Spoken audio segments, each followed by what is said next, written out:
நம்ம நாளில் கடவுளுடைய வார்த்தைக்கு நேராக போகலாம். நாளுடைய பிரசங்கத்திற்கான வேத பகுதியை நான் உங்களுக்காக வாசிக்கிறேன். ரோமர் அதிகாரம் 1 வசனம் 18 நாம் வாசிக்க கேட்கலாம். சத்தியத்தை அநியாயத்தினாலே அடக்கி வைக்கிற மனுஷருடைய எல்லா அவபக்திக்கும் அநியாயத்துக்கும் விரோதமாய் தேவ கோபம் வானத்திலிருந்து வெளிப்படுத்தப்பட்டிருக்கிறது என்பதை நாம் ஒரு விஷயம் நாளுடைய பிரசங்கத்திற்காக கண்களை மூடி தேவனை நோக்கி பார்த்து ஜெபிக்கலாம். பரிசுத்தமுள்ள எங்கள் நல்ல ஆண்டவரே, இந்த அருமையான பிரசங்க நேரத்திற்காக நாங்கள் வருகிறோம். இப்பொழுதும் கூட நாங்கள் வாசிக்க கேட்ட இந்த வேத பகுதியிலிருந்து கடந்த 2 வாரங்களாக நாங்கள் உம்முடைய வார்த்தைகளை சிந்தித்தோம். உம்முடைய கோபம் எந்த அளவுக்கு மனிதர்கள் மேல் தங்கி இருக்கிறது என்று சொல்லியும், அந்த கோபம் நியாயமானது என்று சொல்லியும், அந்த கோபத்தை போக்குவதற்கான வழியை நீரே ஏற்படுத்தி இருக்கிறீர் என்று சொல்லியும், இந்த கோபத்தை சுமந்து அதை தொடர்ந்து தன்னுடைய வாழ்க்கையில கொண்டிருந்து அதனுடைய இறுதிக்கு போகிறவனுக்கு என்ன விதமான தண்டனை கிடைக்கும் அப்படிங்கிறதையும் குறித்து நாங்கள் ஆழமாக சிந்தித்து பார்ப்பதற்கு எங்களுக்கு நீர் உதவி செய்தீர். இந்த நாள்லையும் கூட நாங்கள் சிந்திக்க போகிற வேத பகுதியை, இந்த சத்தியங்களை கர்த்தர் நீர் எங்களுக்கு ஆசீர்வதியும். உம்முடைய கரம் கூட இருந்து இந்த சத்தியங்களை நாங்கள் புரிந்து கொள்வதற்கும் அதற்கு அடிபணிந்து நடப்பதற்கும் வேண்டிய கிருபைகளை நீர் எங்களுக்கு தந்தரல வேண்டுமாய் நாங்கள் கேட்கிறோம். ஆண்டவரே, பேசுகிற என்னையும் கேட்கிற எங்களையும் கர்த்தர் நீர் நடத்த வேண்டுமாய் நாங்கள் கேட்கிறோம். உம்முடைய கரத்தில் ஒப்பு கொடுத்து வருகிறோம். நீரே பொறுப்படும். இந்த ஜெபத்தை இயேசு கிறிஸ்துவின் மூலமாக ஏறெடுக்கிறோம் எங்கள் நல்ல பிதாவே, ஆமென். நம்ம கடந்த 2 வாரமா தேவ கோபத்தை குறித்து பார்த்து கொண்டு வருகிறோம். இந்த வாசிக்க கேட்ட வசன பகுதியிலிருந்து தேவ கோபம் மனிதர் மேல் இருக்கிறது அப்படிங்கிறத குறித்து நம்ம சத்தியங்களை கேட்க ஆரம்பிச்சு கடந்த வாரத்திலையும் கூட நம்ம அதை கேட்டோம் இல்லைங்களா. தேவ கோபத்தை குறித்து பொதுவாக பேசப்படுகிறதில்லை. அதற்கான காரணம் என்ன, ஏன் தேவ கோபத்தை மனிதர்கள் பேச மாட்டேங்கிறாங்க அப்படிங்கிறதையெல்லாம் நான் உங்களுக்கு விவரித்து காட்டியிருந்தேன். கடந்த 2 வாரங்களாகவும் நான் அதை காட்டியிருக்கேன். அதோடு கூட தேவ கோபம் முழுமையாக வெளிப்படுகிற இடம் அது எந்த விதமாக இருக்கும் என்று சொல்லி கடந்த வாரத்துல நம்ம பார்த்தோம் இல்லைங்களா. ஆத்மீக பஞ்சம் நிறைந்த இடமாகவும், அது தாங்க முடியாத துன்பங்களை கொடுக்கக்கூடிய இடமாகவும், அது கர்த்தருடைய கோப பிரசன்னம் முழுமையாக செயல்படுகிற இடமாகவும் அது இருக்கும் என்று சொல்லி பார்த்தோம் இல்லைங்களா. இதெல்லாம் நம்ம பார்க்கறதுக்கு, இவ்வளவு ஆழமா பார்க்கறதுக்கு காரணம் என்னன்னு சொன்னா, பொதுவாகவே இந்த விதமான காரியங்களை எல்லாம் ஜனங்கள் கேட்காத இருக்கிறத நம்ம பார்க்க முடியும் இல்லைங்களா. அதுக்கு காரணத்தையும் நான் சொன்னேன். அதை திருப்ப சொல்றேன் அப்படின்னு சொன்னா, பொதுவா ஜனங்களுக்கு சில நன்மையான இந்த உலகம் சார்ந்த காரியங்களை பேசுவது பிடிக்கும் இல்லைங்களா. அதை கேட்கறதுக்கும் அவங்களுக்கு ஒரு சந்தோஷமா இருக்கும். இப்போ அதனால என்ன செய்கிறார்கள் என்று சொன்னா, அந்த விதமான பேச்சுக்களை பேசிவிட்டு போயிடலாமே அப்படின்னு நினைச்சு அதை செய்கிறார்கள். ஆனா வேதம் முழுவதும் நம்ம பார்த்தோம்னா, இந்த கோபத்தை குறித்தும், இந்த கோபம் எந்த அளவுக்கு மனிதனை கெடுத்து விடும், இந்த கோபம் எந்த அளவுக்கு மனிதனை அழிக்க போகிறது என்று சொல்லியும், இந்த கோபம் மனிதன் மேல் இருப்பதற்கு முக்கியமான காரணம் என்ன என்று சொல்லியும், அதிலிருந்து விடுபடுவதற்காகவே தேவன் தம்முடைய குமாரனை இந்த உலகத்துக்கு அனுப்பினார் என்று சொல்லியும் நமக்கு சொல்லுகிறது இல்லைங்களா. இத சொன்னா இதுதான் ஒரு சுவிசேஷம், உண்மையான சுவிசேஷம் அப்படின்னு சொன்னா இதைத்தான் வேதம் நமக்கு சொல்லுகிறது. அப்போ அப்படி இயேசு கிறிஸ்துவை விசுவாசித்து ரட்சிக்கப்பட்டவர்கள், அவர்கள் தேவனுடைய சமூகத்துல ஜெபிக்கிற பொழுது சில நன்மையான காரியங்களை தன்னுடைய வாழ்க்கையில அன்றாட காரியங்களை ஆண்டவர் நமக்கு செய்கிறார் தான் இல்லைங்களா. ஆண்டவர் அதை செய்யலைன்னா நம்ம வாழ முடியாது. நமக்கு நல்ல உணவுகளை கொடுக்கிறாரு, நம்ம வேலையை ஆசீர்வதிக்கிறாரு, நம்முடைய வியாதி நேரத்துல கடவுளை நோக்கி கூப்பிடுகிற பொழுது கடவுள் ஆசீர்வதிக்கிறாரு. இதெல்லாம் ஒரு புறம் இருந்தாலும் கூட முதல்ல முக்கியமான காரியமாக இருக்கிற அந்த ஆத்மீக விடுதலை குறித்து பேசுகிற பொழுது இந்த காரியத்தை தான் வேதம் நமக்கு சொல்லுகிறது.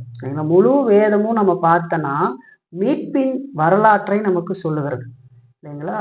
ஆரம்பத்துல மனிதன் எப்படி படைக்கப்பட்டான் என்று சொல்லியும், மனிதன் பாவத்தில் விழுந்ததற்கு பின்பதாக ஆண்டவரே ஒரு வழியை அங்க ஏற்படுத்துகிறத பார்க்கிறோம். உன் வித்துக்கும் அவள் வித்துக்கும் பகையை உண்டாக்குவேன், அவர் உன் தலையை நசுக்குவா, நீ அவர் குதிங்காலை நசுக்குவா என்று சொல்லி குமாரன் இந்த உலகத்துக்கு வரப்போகிறதான ஒரு தீர்க்க தரிசனமான வார்த்தையை அங்கேயே ஆரம்பித்து வரலாற்றுல ஒரு ஜனக்கூட்டத்தை தெரிந்து கொண்டு, ஆபிரகாம் என்கிற மனிதனை தெரிந்து கொண்டு, அந்த சந்ததி வழியாக தொடர்ச்சியாக அவர்களை பாதுகாத்து அடையாளங்களின் மூலமாக இயேசு கிறிஸ்துவை வெளிப்படுத்தி கொண்டு வந்து ஏற்ற காலத்திலே அவர் சொன்ன விதத்திலே தம்முடைய குமாரனை பிறக்க செய்து அவர் மனிதர் வாழ வேண்டிய வாழ்க்கையை வாழ்ந்து மனிதனுடைய தண்டனையை அவர் தன்மேல் சுமந்து அவர் சிலுவையிலே மரித்து உயிர்த்தெழுந்து அந்த நீதியை சம்பாதித்து வைத்திருக்கிறார் என்று சொல்லி பார்க்கணும்.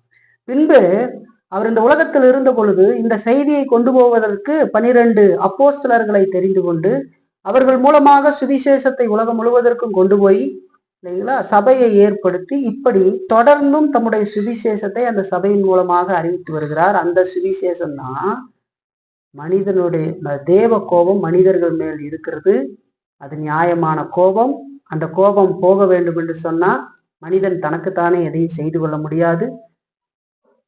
நம்மை படைத்த தேவனே அதற்கு வழி ஏற்படுத்தி கொடுத்திருக்கிறார். அந்த ஒரே வழி கர்த்தராகிய இயேசு கிறிஸ்து மட்டும்தான் அப்படிங்கிறது தான் அது நமக்கு சொல்லுகிறது இல்லைங்களா. இப்ப பாருங்க, மனுஷன் மேல தேவ கோபம் இருக்கிறதற்கான முக்கியமான காரணத்தை நம்ம பார்க்க வேண்டியது அவசியம். நான் முதல்ல பார்த்த செய்தியிலேயே இதையெல்லாம் நான் சொல்லியிருந்தாலும் இதுல இருக்கிற முக்கியமான விஷயங்கள் அதனுடைய ஆழமான காரியங்களை அறிந்துணரல அப்படின்னு சொன்னா மனிதர்களுக்கு அதை பத்தினதான புரிதல் இருக்காது. அதனால இன்னைக்கு நம்ம பார்க்க போற செய்தி என்னன்னா, தேவ கோபத்திற்கு காரணமா இருக்கும் நம்மை பிடித்திருக்கிற கொடிய வியாதி என்கிற தலைப்பின் கீழாகத்தான் நம்ம செய்தி கேட்க போறோம். தேவ கோபத்திற்கு காரணமா இருக்கும் நம்மை பிடித்திருக்கும் கொடிய வியாதி. இப்போ இந்த வியாதி அப்படின்னு சொன்ன உடனேயே நான் அதை உருவகமா எதை சொல்றேன் அப்படின்னு சொன்னா நம்மில் இருக்கிற பாவத்தை தான் நான் சொல்றேன். அது கொடிய வியாதி என்று சொல்லி பார்க்க. இப்போ வியாதிகள்ல பல விதங்கள் இருக்கு இல்லைங்களா. ஒரு சாதாரண வியாதிக்கும் ஒரு கொடிய வியாதிக்கும் வித்தியாசம் இருக்கு இல்லைங்களா. இப்ப நமக்கு காய்ச்சல் தலைவலி வர்றதுக்கும் ஒரு கொரோனா வர்றதுக்கும் வித்தியாசம் எவ்வளவு இருக்குன்னு பாருங்க வித்தியாசம். இப்ப காய்ச்சல் தலைவலி மாதிரி நாம் பாவத்தை பார்த்து கொண்டு இருந்தா அது காய்ச்சல் தலைவலி மாதிரி இல்லை. ஒரு மாத்திரை போடுறதோ ஒரு சுடுதண்ணி வச்சு குடிச்சு சளியை போக்கிக்கிற மாதிரியோ அப்படியெல்லாம் இல்லை. பலர் அதை அப்படித்தான் அணுகி கொண்டு வருகிறார்கள், அப்படித்தான் பேசி கொண்டு வருகிறார்கள். ஏன் அதை திரும்ப திரும்ப அப்படி சொல்றேன் அப்படின்னு சொன்னா, பாவம் உங்க மேல நீங்க பாவத்துல இருக்கிறீங்க அப்படின்னு பாவம் பாவம் அப்படின்னு சொல்லி சாதாரணமா அதை சொல்லிடுறாங்க. அதனால அது என்னவா நினைச்சிடுறோம்னா, பாவம் தானே, என்ன பெரிய பாவம். இப்ப பாவத்துக்கு காட்டி கொடுக்கறதுக்கு ஒரு 4 விஷயம் வச்சிருப்பாங்க. 4 விஷயம் என்னது? பீடி குடிக்கிறது பாவம், சாராயம் குடிக்கிறது பாவம், அப்புறம் என்ன பாவம் இருக்கு, அப்புறம் கஞ்சா குடிக்கிறது பாவம், அதெல்லாம் யார் பண்றாங்கன்னு தெரியல, அப்புறம் நீ விபச்சார பாவம், இப்படி பெரிய விதங்கள்ல ஒரு சிலது இருக்குது பாருங்க. அதை குறித்து சொல்லி இது பாவம் அப்படின்னு சொல்லுவோம். ஆனா வேதம் ஒரு நாள்ல அரை நாள் கடவுளை நினைக்கலினாலே பாவம் தான் சொல்லும். என்னடா வம்பா போச்சு, அரை நாள் கடவுள் நினைக்கலன்னா பாவமா அப்படின்னு கேட்டா, மனுஷனை படைச்சதே ஆண்டவருடைய நாமம் மகிமைக்கு என்று சொல்லி சொல்லப்படுகிறது. தம்முடைய நாம மகிமைக்காக மனிதனை ஆண்டவர் படைத்திருக்கிறார் என்று சொல்லிப்பாங்க. இப்போ பாவம் என்பது நம்ம சின்னதா ஒரு காரியத்தை செய்யறது கூட பாவம் தான் இல்லைங்களா. மற்றவருக்கு விரோதமாக நம் மனதில் கொள்ளுகிற எண்ணம் அதுவும் பாவம் தான் இல்லைங்களா. வெளியில வேணா நாம் நல்லவர்களை போல காட்டிடலாமே தவிர உள்ளத்துல இருக்கிற காரியத்தை உங்களால அப்படி காட்டவே முடியாது. உங்க மனம் அப்படி சிந்தித்து கொண்டே இருக்கும். ஒருத்தர் மேல எரிச்சல் அடையும், கோபம் அடையும். ஒரு நாளைக்கு லிஸ்ட் போட்டு பார்த்தீங்க அப்படின்னு சொன்னா அதை எண்ணி தீர்க்கவே முடியாது. காலையில இருந்து சாயந்தரம் வரைக்கும் நம்ம செய்கிற காரியத்தை சாயந்தரமா உட்காந்து எண்ணினீங்கன்னா கூட உங்களால் அதுல உடைய ஒரு காவாசியத்தான் எண்ணி உங்க சிந்தனைக்கு கொண்டு வந்து பார்ப்பீங்களே தவிர அதுக்கு மேல நம்ம செய்கிற பாவங்கள் கணக்கில் அடங்காததாக இருக்கும் சரிங்களா. அத்தனை பாவம் மனுஷனுக்கு. இப்ப நம்மை பிடித்திருக்கிற கொடிய வியாதி என்று சொல்லுகிற பொழுது பாவத்தை குறித்து நம்ம பார்க்கிறோம்.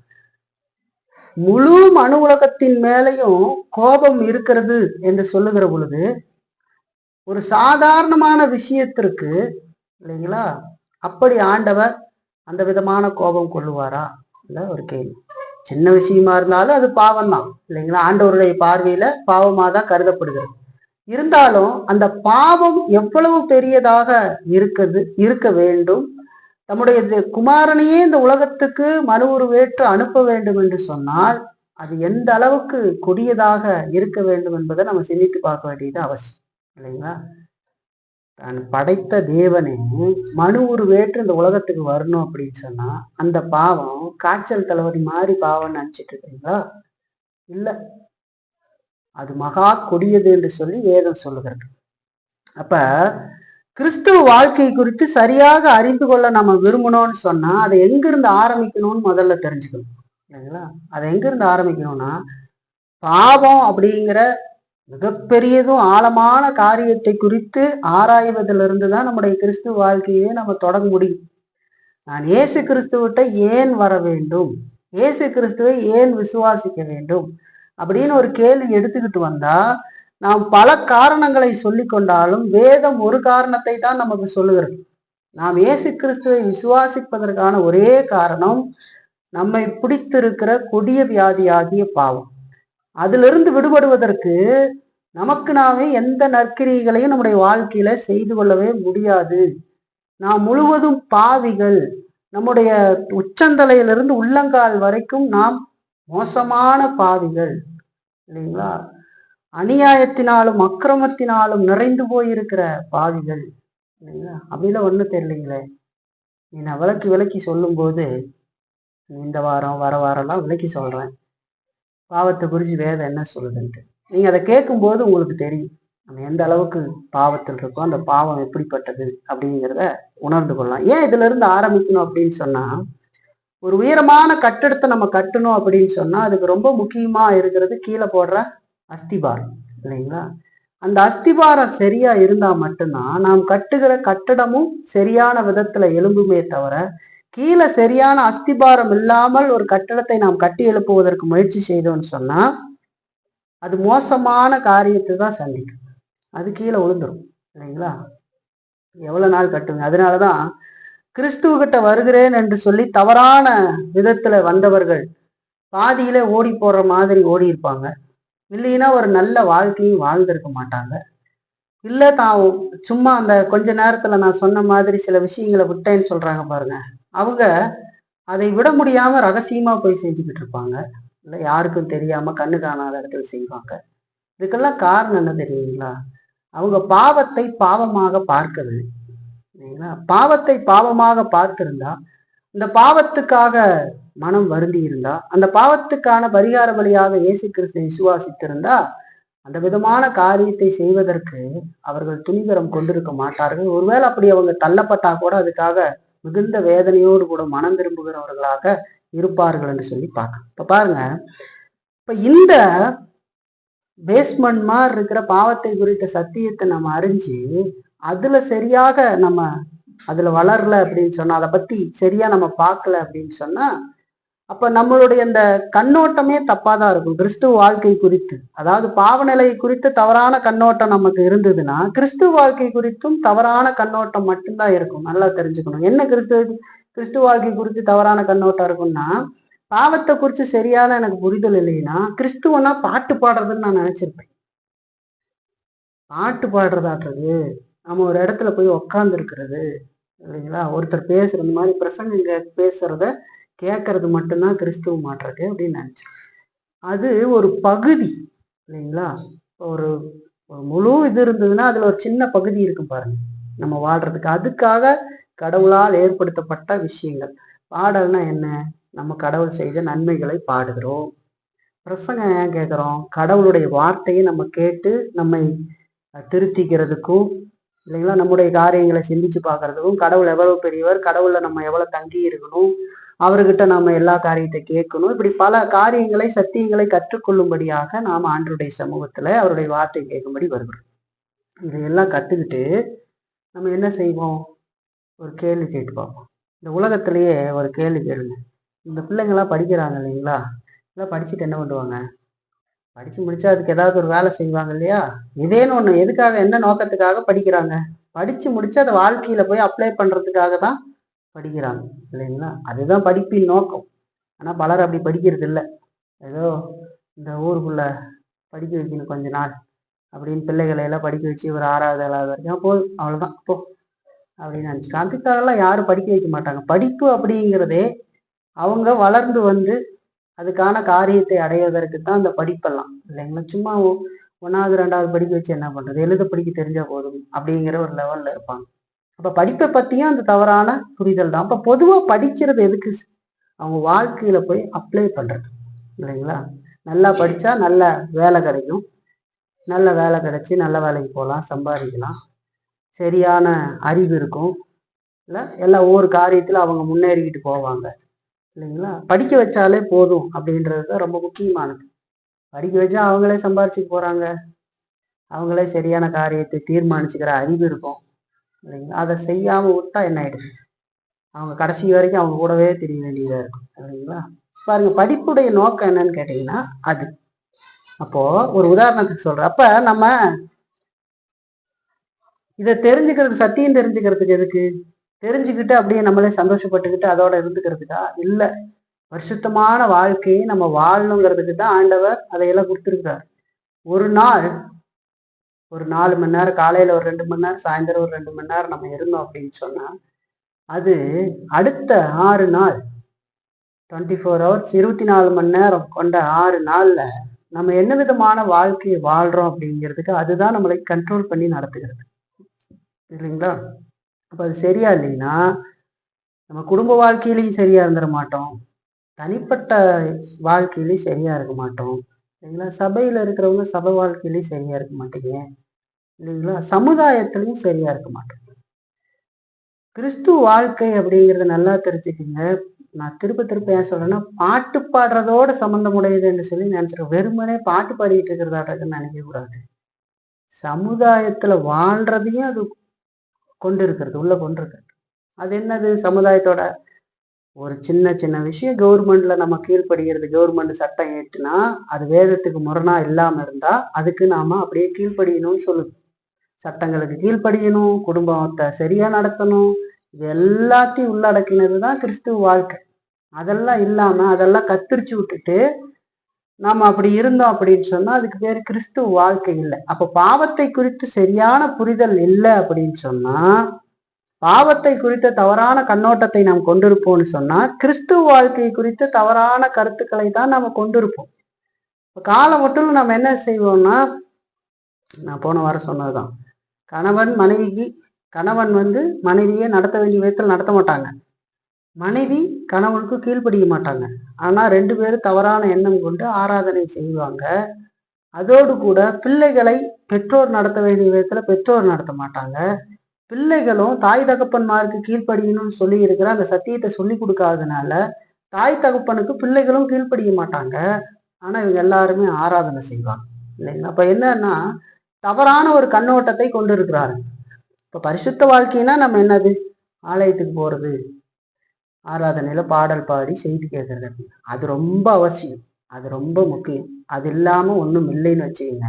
அங்கிருந்துதான் ஆரம்பிச்சு எல்லாம் போய் நம்ம செய்யறோம். ஆனா அதோட அதை கேட்டு அதோட கடந்து போயிடுறது அவ்வளவுதான் நம்ம நினைச்சிடக்கூடாது இல்லைங்களா? அப்ப இந்த மாதிரி தவறான கண்ணோட்டம் நமக்கு உண்டாயிருன்னு சொல்லி பார்க்கணும். அப்போ பாவத்தை குறித்து நம்ம சரியாக புரிஞ்சு கொள்றதுதான் கிறிஸ்துவ ரட்சிப்புக்கான சரியான அடித்தளம் என்று சொல்லி பார்க்குற பேஸ்மெண்ட். நம்ம கிறிஸ்துவ வாழ்க்கையில அந்த ரட்சிப்புக்கான ஒரு சரியான காரியமே நாம பாவத்தை குறித்த சரியான அறிவை கொண்டிருப்பது தான். அப்படி இல்லைன்னா அந்த ரட்சிப்புக்குள்ள இருக்கிற பலவிதமான கிருபைகளை வேதம் சொல்லுகிறது. நீதிமானாக்கப்படுதல், மனமாற்றம், பரிசுத்தமாக்கப்படுதல் அப்படிங்கிற வார்த்தைகள்லாம் கூட உங்களை சிலர் கேட்டிருக்க மாட்டேங்கன்னு எனக்கு நல்லா தெரியும். ஏன்னு கேட்டீங்கன்னா இதெல்லாம் ரட்சிப்புக்குள் இருக்கிற கிருபைகள் இல்லைங்களா? அதை பத்தியும் கூட நமக்கு தெரியாம இருக்கிறதுக்கு வாய்ப்பு இருக்கும் இல்லைங்களா? அப்ப பாருங்க, இப்ப கிறிஸ்துவுக்குள்ள ஒருவனை ஆண்டவர் புதிய சிருஷ்டியாக்குகிற பொழுது அவனை பாவத்துல மரித்திருக்கிற, ஆத்மாவில மரித்திருக்கிற மனிதனை ஆண்டவர் மறுபடியுமாக அவனை மறுபுறப்படைய செய்கிற பொழுது முதலாவது ஆண்டவர் அவனுடைய வாழ்க்கையில செய்யற காரியம் என்னன்னா, அவனுடைய இருதயத்துக்குள்ள வெளிச்சத்தை அனுப்புகிறது இல்லைங்களா? அதாவது வெளிச்சத்தை அனுப்புறதுன்னா, வார்த்தையின் மூலமாகவும் ஆவியின் மூலமாகவும் அவன் எவ்வளவு பெரிய பாவி என்பதை அவனுக்கு உணர்த்தி காட்டுகிற வேலையை தான் ஆண்டவர் முதல்ல செய்வார். ஒரு மனிதனுக்கு ஆரம்பமா அவன்ல நடக்கிற முக்கியமான விஷயம் என்னன்னா, தான் எவ்வளவு பெரிய பாவி அப்படிங்கிறதான் அவன் உணருவான். அதைத்தான் ஆண்டவர் அவனுடைய வாழ்க்கையில செய்வார் இல்லைங்களா? இந்த உலகத்தை ஆண்டவர் படைக்கும் போது நீங்க கவனிச்சீங்கன்னா, ஆதியாகமம் 1:3 நம்ம பார்க்கும்போது வெளிச்சத்தை ஆண்டவர் உண்டாக்கினார் என்று சொல்லி பார்க்கிறோம். எல்லாத்துக்கும் ஆரம்பமா வெளிச்சத்தை ஆண்டவர் உண்டாக்கினார். உலக சிருஷ்டிப்பு படைக்கப்படுகிற பொழுது அதற்கு ஆரம்பமா வெளிச்சம் உருவாக்கப்பட்டது என்று சொல்லி பார்க்கிறோம். அதே போல ஆவிக்குரிய சிருஷ்டிப்புக்கு அது ஆரம்பிக்கிற பொழுது அங்க வெளிச்சமே முதலாவது செயல்பட ஆரம்பித்தது என்று சொல்லி பார்க்கிறோம். உதாரணத்துக்கு பாருங்க, 2 கொரிந்தியர் 4ஆம் அதிகாரம் 6ஆம் வசனத்தை நான் உங்களுக்கு வாசிக்கிறேன். இருளிலிருந்து வெளிச்சத்தை பிரகாசிக்க சொன்ன தேவன் இயேசு கிறிஸ்துவின் முகத்தில் உள்ள தமது மகிமையின் அறிவாகி ஒளியை தோன்ற பண்ணும் பொருட்டாக எங்கள் இருதயங்களிலே பிரகாசித்தார் என்று சொல்லி பவுல் பழைய ஏற்பாட்டுல ஆரம்பத்துல ஆண்டவர் இந்த உலகத்தை உருவாக்கி அந்த உலக சிருஷ்டிப்பெல்லாம் படைக்கப்படுகிற பொழுது முதலாவது வெளிச்சத்தை உண்டாக்கி இருளுக்கும் வெளிச்சத்துக்கும் வித்தியாசத்தை இரவுக்கும் பகலுக்கும் வித்தியாசத்தை உண்டாக்குகிறார் பாருங்க. அந்த காரியத்தை எடுத்து காட்டி இயேசு கிறிஸ்துவின் முகத்தில் உள்ள தமது மகிமையின் அறிவாகி ஒளியை தோன்ற பண்ணும் பொருட்டு ஆண்டவருடைய வார்த்தை இல்லைங்களா? இப்ப பரிசுத்த ஆவியானவருடைய கிரியின் மூலம் தேவன் நம்முடைய இருதயங்கள்ல பிரகாசிக்கிறார் என்று சொல்லி பார்க்கிறோம். அந்த வார்த்தையை வைக்கிறார். அந்த வார்த்தை வருகிற பொழுது, சுவிசேஷம் வருகிற பொழுது அங்க முதலாவது அவன்ல செய்யறது என்னன்னா, பாவத்தை குறித்த அறிவு உண்டாகும் இல்லைங்களா? இப்ப பாவத்தை தள்ளி ஒதுக்கி இந்த பக்கம் வச்சுட்டு நம்ம எதைய போய் சொன்னாலும் மனிதருக்கு அதனால அவருக்கு எந்த பிரயோஜனம் இல்லை இல்லைங்களா? இயேசுவை பத்தி நான் சொல்றேன்னு வச்சுக்கோங்க. இயேசு அன்பானவர், இயேசு உங்களை நேசிக்கிறாருன்னு நான் சொல்றேன். இப்ப பைக்கில எழுதியிருப்பாங்க இல்லைங்களா? நீங்களும் பார்த்துருப்பீங்க, ஜீசஸ் லவ் இஸ் யூன்னு எழுதியிருப்பாங்க. ஜீசஸ் லவ் இஸ் யூ இல்லைங்களா? அது இப்ப என்ன சொல்ல வரோம், நம்ம என்ன புரிஞ்சுப்போம்? இயேசு உங்களை நேசிக்கிறார். ஆனா நேசிக்கிறாரு, எங்க அம்மா கூட தான் நேசிக்கிறாங்க, எங்க அப்பா நேசிக்கிறாரு, எங்க அண்ணன் நேசிக்கிறாருன்னு நீ ஒவ்வொருத்தரும் நினைப்பாங்க இல்லையா? சில ஏதோ ஒன்றை பின்பற்றி கொண்டு இருக்கிறது நேசிக்கிறதுன்னு தானே சொல்லுவாங்க. இப்ப பாருங்க, இயேசு உங்களை நேசிக்கிறார் அப்படிங்கிற அந்த வார்த்தையை மட்டும் கேட்டா அதுல எந்த பொருளையும் நம்ம கொண்டுற முடியாது இல்லைங்களா? வெறுமனே இயேசு உங்களை நேசிக்கிறார் அப்படின்னா, ஏன் இயேசு என்னை நேசிக்கிறார்? இல்ல, எங்களை நேசிக்கிறதா எத்தனையோ பேர் இருக்காங்க இல்லையா? ஒருத்தரும் ஒரு மதங்களை பின்பற்றி ஒன்னொன்னு சொல்றாங்க இல்லையா? அப்போ இயேசு இதுல இருந்து ஏன் தனிப்பட்டவரா இருக்கிறாரு? இப்போ இயேசு உங்களை நேசிக்கிறாருன்னு மட்டும் நம்ம சொன்னா அது கேட்கறதுக்கு நல்லா இருக்கும் இல்லைங்களா? இயேசு உங்களை விடுவிக்கிறார், இயேசு உங்களை அழைக்கிறார், இப்படிலாம் நம்ம சொன்னா கேட்கறதுக்கு நல்லா இருக்கும். ஏன் இயேசு என்னை அழைக்கிறார், இயேசு எதிலிருந்து என்னை விடுவிக்கிறார் இப்படின்னு அந்த பக்கத்துல எழுதி கேள்வி கேட்டு பார்த்தோன்னு சொன்னா பதில் தெரியாம இருப்பாங்க இல்லைங்களா? அப்ப அவங்க அதுக்கு பக்கத்துல இன்னொரு பதில் எழுதுவாங்க. இயேசு நான் வியாதியில் இருக்கிறதை விரும்பவில்லை, அதனால இயேசு என்னை நேசித்து வியாதியிலிருந்து சுகம் கொடுக்கறதுக்கு ஆண்டவர் என்னை நேசித்திருக்கிறார் அப்படின்னு சொல்லுவாங்க. ஆனா அது வேதம் சொல்லல. இயேசு என்றைக்கும் அற்புதம் செய்கிறார், என்றைக்கும் சுகம் தருகிறார். மனிதன் மூலமாக இல்ல, தானாகவே ஜனங்கள் கேட்கிற பொழுது அற்புதங்களை செய்யக்கூடியவராக இருக்கிறார். ஆனா சுவிசேஷங்கிறது அதை சார்ந்தது இல்லை இல்லைங்களா? அது ரட்சிக்கப்பட்டவங்களை கடவுள் அவங்க கேட்கிற பொழுது செய்கிறார் இல்லைங்களா? இப்ப பாருங்க, இப்ப நல்லா தெரிஞ்சுக்கணும், ஆண்டவர் முதல்ல ஒரு மனிதன்ல கிரியை செய்ய தொடங்குகிற பொழுது அங்க வெளிச்சம் உண்டாகிறதுன்னு சொல்லி எங்க படைப்புல பாக்குற மாதிரி இருதயத்திற்குள்ள பரிசுத்த ஆவியானவர் வெளிச்சத்தை கொடுத்து அந்த வேத சத்தியத்தின் மூலமாக அவன் அந்த பாவத்தை குறித்து ஆழமாக உணரும்படி முதலாவது செய்கிறார் என்று சொல்லி பார்க்கிறேன். அதனாலதான் சாதாரணமா போயிட்டு அதெல்லாம் சொல்லாம இல்ல அந்த மாதிரி சத்தியத்தை கேட்காம ஜனங்கள்கிட்ட போய் நீங்க வாங்க அப்படின்னு சொன்னா எனக்கே தெரியல இல்லைங்களா? எதுக்கு வரணும், நான் ஏன் வரணும்? சரி நீங்க கூப்பிடுறீங்க, தெரிஞ்சவங்க வரேன் அப்படின்னு தான் இருப்பாங்க இல்லைங்களா? என்னத்துக்கு போறோம்னு தெரியாது இல்லையா? சரி அப்படி வந்தாலும் பரவாயில்லதான், நல்லது, வந்ததுக்கு அப்புறமாவது சத்தியத்தை கேட்டுப்பாங்க ஆனா பொதுவா தெரிஞ்சுக்கணும், பாவத்துல இருந்துதான் இங்க ஆரம்பிக்கிறோம்னு சொல்லி. அப்படி அந்த வெளிச்சத்தை அனுப்பி அந்த வேத சத்தியத்தின் மூலமா ஆவியானவருடைய இருதயத்துல பாவனா என்னன்னு உணர்த்துகிற பொழுதுதான் அவருடைய வாழ்க்கையில ஆவிக்குரிய வாழ்க்கை ஆரம்பமாகிறது என்று சொல்லி பாக்குற. அப்பதான் தொடங்குது இல்லைங்களா?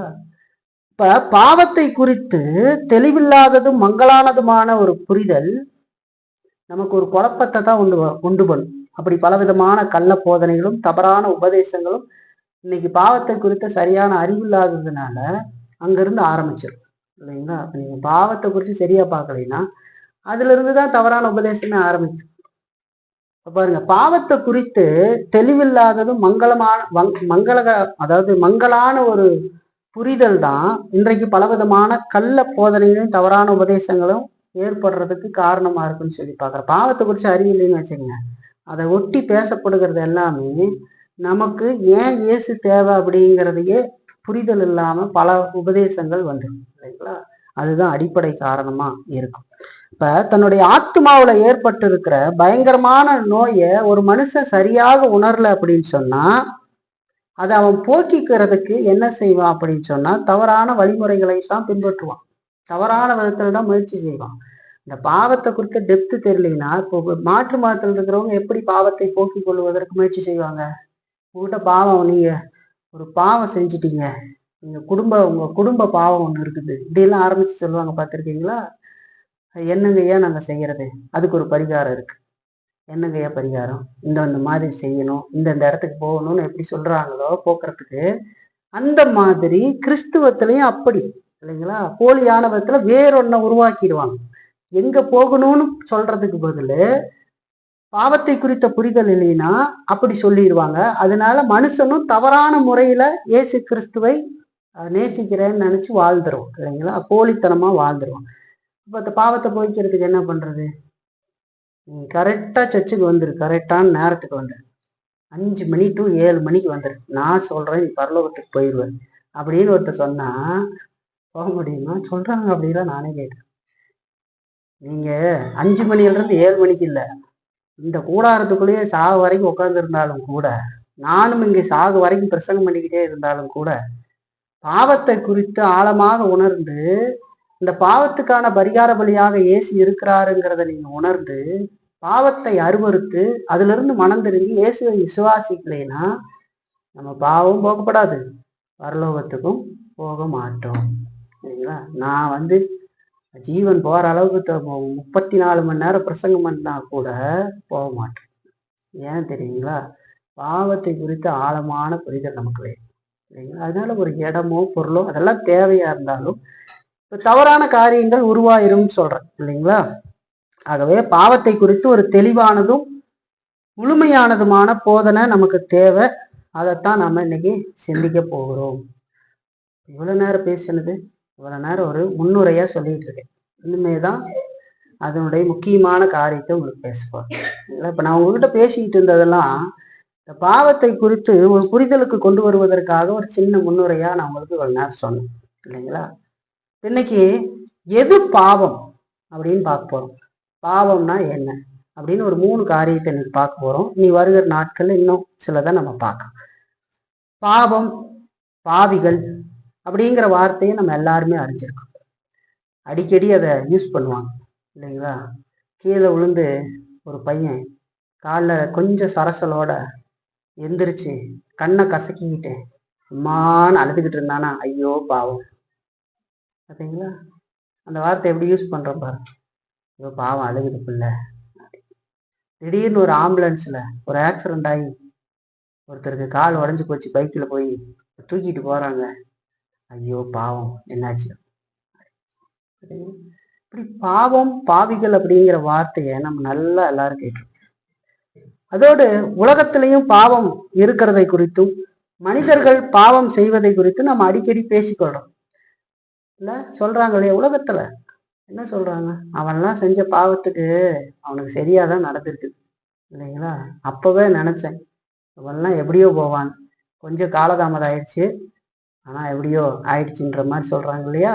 இப்படி பாவத்தை குறித்து பல விதங்கள்ல என்ன பண்றாங்க, பாக்குறாங்க, பேசுறாங்க உலகத்துல மனிதர்கள் இல்லைங்களா? ஆனா நாம் இந்த விதமான வார்த்தைகளை என்ன அர்த்தத்துல பயன்படுத்துறோம்? ஒரு கேள்வி இப்படி பல விதத்துல பயன்படுத்துறாங்க. நமக்கு உண்மையாகவே அதை பத்தி தெரியுமா அப்படின்னு ஒரு கேள்வியை நம்ம கேட்டு பார்க்கறது அவசியம். உங்கள சிலருக்கு பாவத்தை பற்றிய சரியான புரிதல் இருக்காது அப்படிங்கிறது எனக்கு தெரியும், இல்லைங்களா?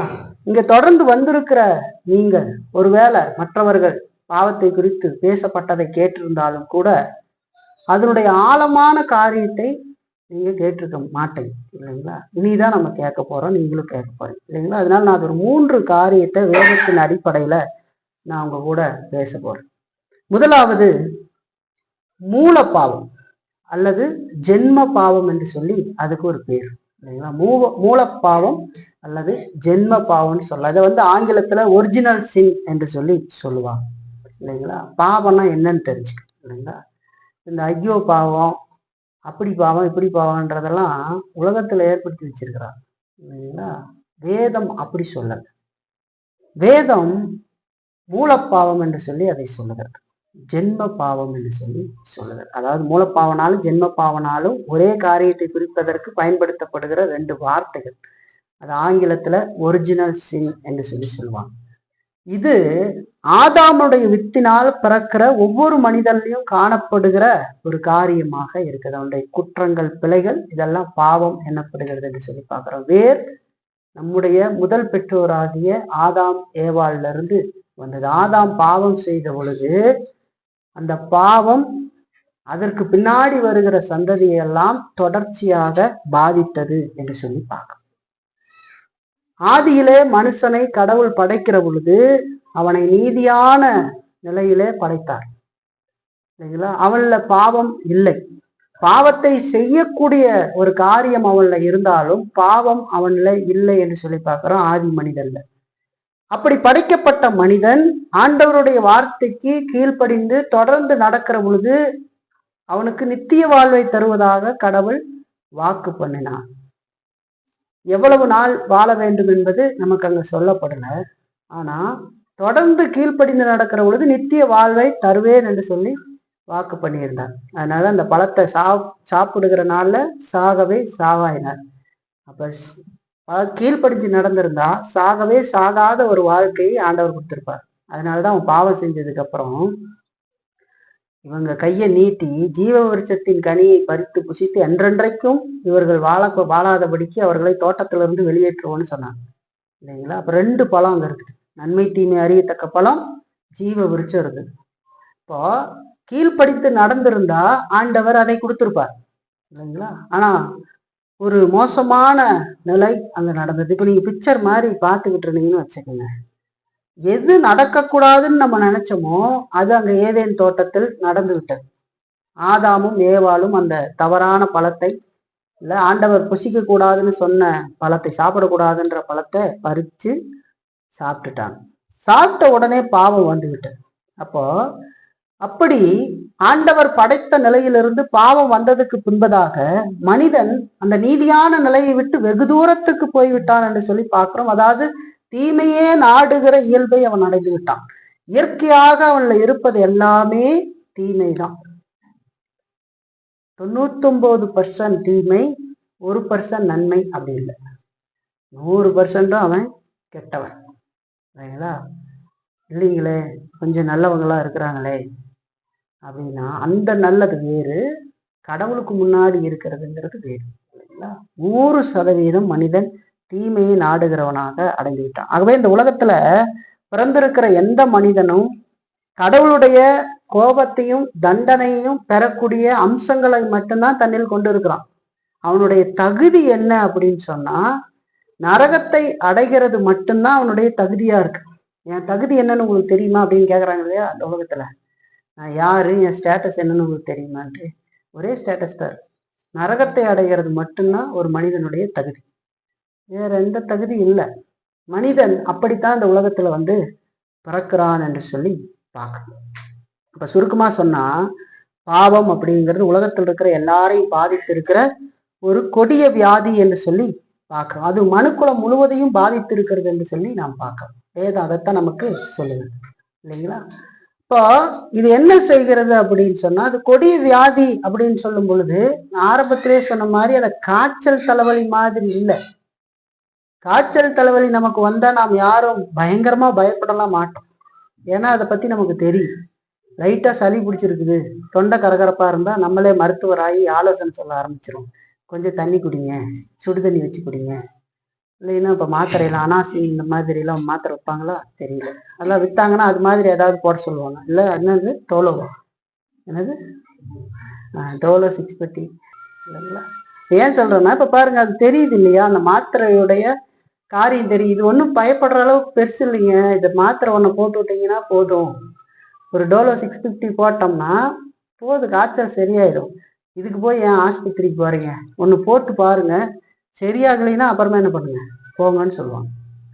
தலைவலி வந்தால் அதுக்கு ஏதாவது மாத்திரை வச்சிருப்பாங்க இல்லைங்களா, அந்த மாதிரி வச்சு சொல்லுவாங்க. ஏன்னா அதை குறித்து அவங்களுக்கு தெரிஞ்சிருக்குது. அது பெருசா நம்மள ஒன்றும் பெரிய தாக்கத்தை ஏற்படுத்தாதுன்னு அவங்களுக்கு தெரியும். அதனால இதே கொரோனா இருந்த காலத்துல சாதாரணமா இந்த சளி வந்திருந்தா கூட மனதுல என்ன தோணும், அதே மாதிரி இருக்கிற மாதிரி இருக்குது இல்லைங்களா, ஒரு பயமும் பதட்டமும் இல்லைங்களா. அவங்க என்னெல்லாம் சொல்றாங்களோ கொரோனாவுக்கு அறிகுறி அது மாதிரி இருக்குது எனக்கு.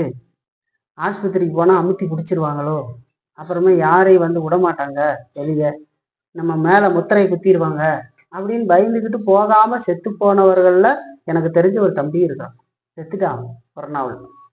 பயம் வீட்டுக்குள்ளேயே உண்மையா நடந்த சம்பவங்க. இப்ப இந்த கொரோனாவில் எனக்கு ரொம்ப நெருங்கிய தம்பி, சின்ன வயசுல இருந்து பார்த்து பழகின தம்பி. அவனுக்கு ஒரு 30 வயசு இருந்திருக்கும். கல்யாணம் ஆகி ஒரு குழந்தை இருக்குது 1 வயசுல.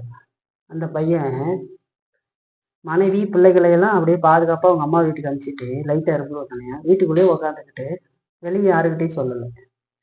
லொகு லொகுன்னு இரும்பி இரும்பி இரும்பி இரும்பி நல்லா குண்டாட்டு இருந்தவன் எலும்பாட்டு ஆயிட்டான். பக்கத்து வீட்டுக்காரங்க என்ன எப்ப பார்த்தாலும் லொக்கு லொக்குன்னு சத்தம் வருதுன்னு சொல்லி அவங்க அம்மாவுக்கு, பையனுடைய அம்மாவுக்கு ஃபோன் பண்ணி சொல்லியிருக்காங்க. அவங்களாம் தனியா இருந்திருக்காங்க, இவங்க தனி குடியிருந்து இருக்கிறதுனால. அப்புறம் சொன்னதுக்கு அப்புறம் எல்லாரும் வந்து கதவை திறந்து பார்த்தா அன்கான்சியஸ்ல கிடக்குறாங்க. தூக்கிட்டு போய் முகத்துல எல்லாம் வச்சு அவங்க எவ்வளவு செலவு வேணாலும் பண்றதுக்கு தயாரா இருக்கக்கூடியவங்க ஒரே ஒரு பையன் தான் அவங்களுக்கு இருக்குது. அவங்க அப்பாவும் சின்ன வயசுல இறந்துட்டார். அப்போ சம்பாதிக்கிறதுலாம் அந்த பையனுக்கு சின்னதுல இருந்து வளர்த்தி பார்த்து பார்த்து வளர்த்துனாங்க இல்லைங்களா. நாங்களெல்லாம் சைக்கிள் ஓட்டுக்கும் போது அவனுக்கு ஸ்பெண்டர் வாங்கி கொடுப்பாங்க.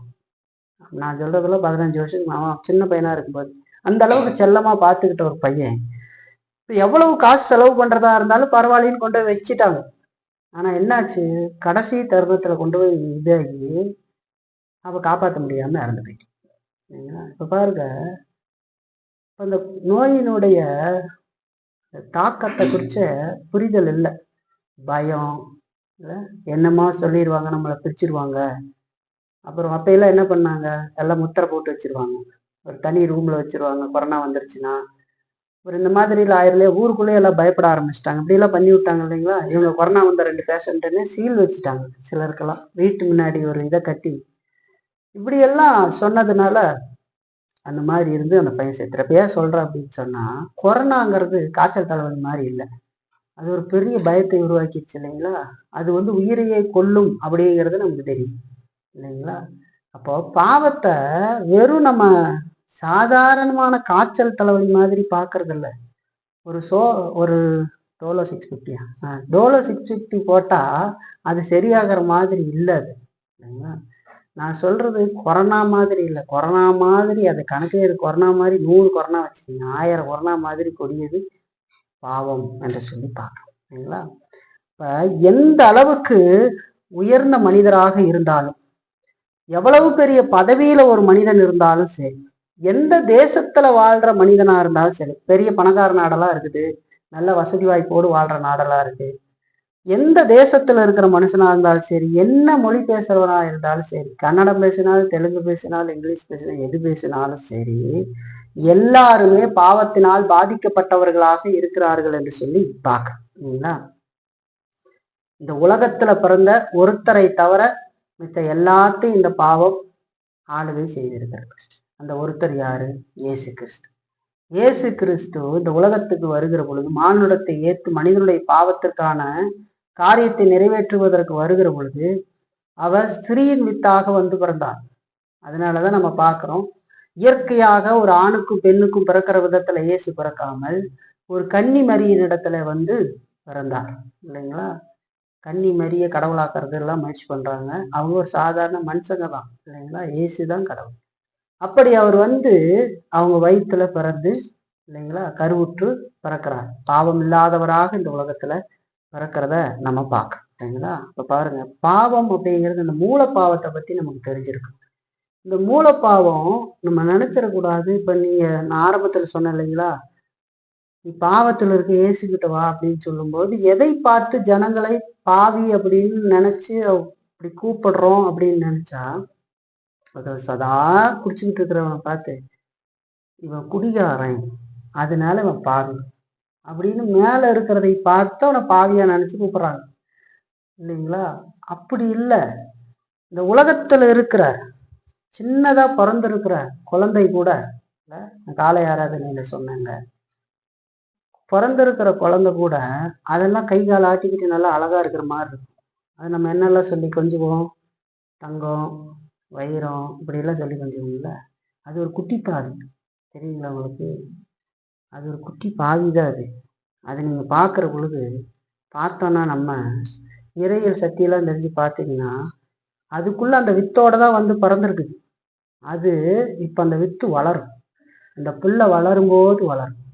இப்போ கை காலை சிரிச்சுக்கிட்டு இருக்கிற மாதிரி இருக்கும். கொஞ்சம் அப்படி எந்திரிச்சு தவழ்ந்து போய் பக்கத்தில் இருக்கிறவன கடிச்சிடும். பார்த்தீங்களா, ஏன் கடிக்குது? இந்த மாதிரி குணாதிசயத்தை யார் ஏற்படுத்தி கொடுத்தா கடிச்சு வைக்கிறது இல்லைங்களா.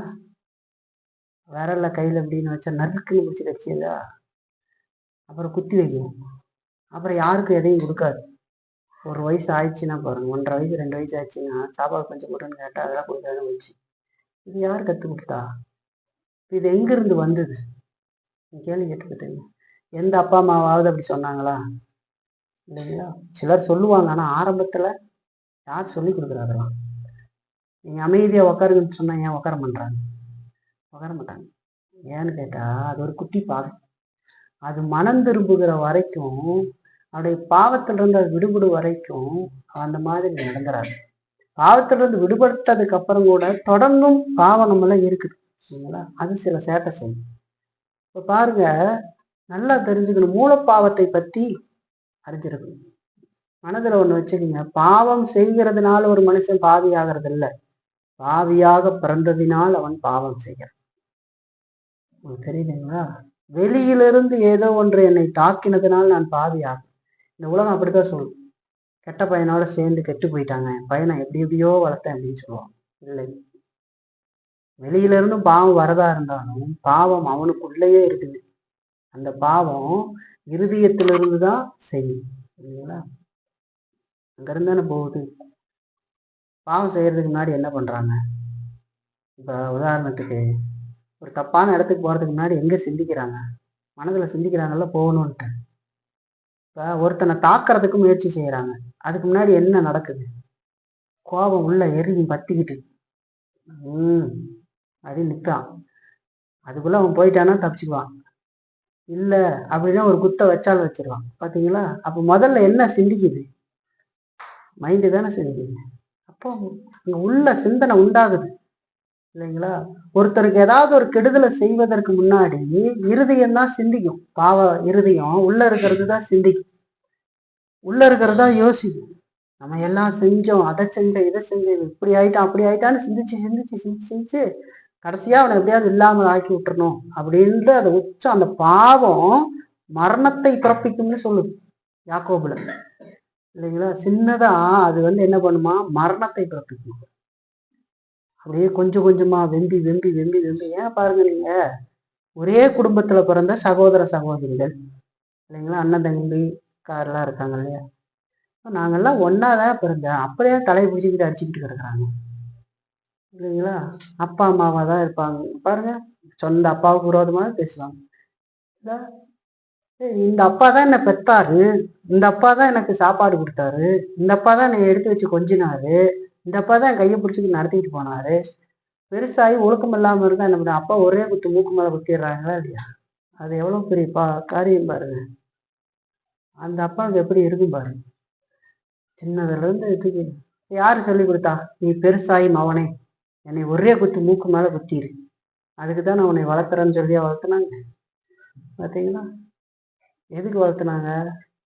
நல்லா இருக்கணும், என் பிள்ளை அப்பான்னு சொல்லணும் அப்படின்னு வளர்த்திருப்பாங்க.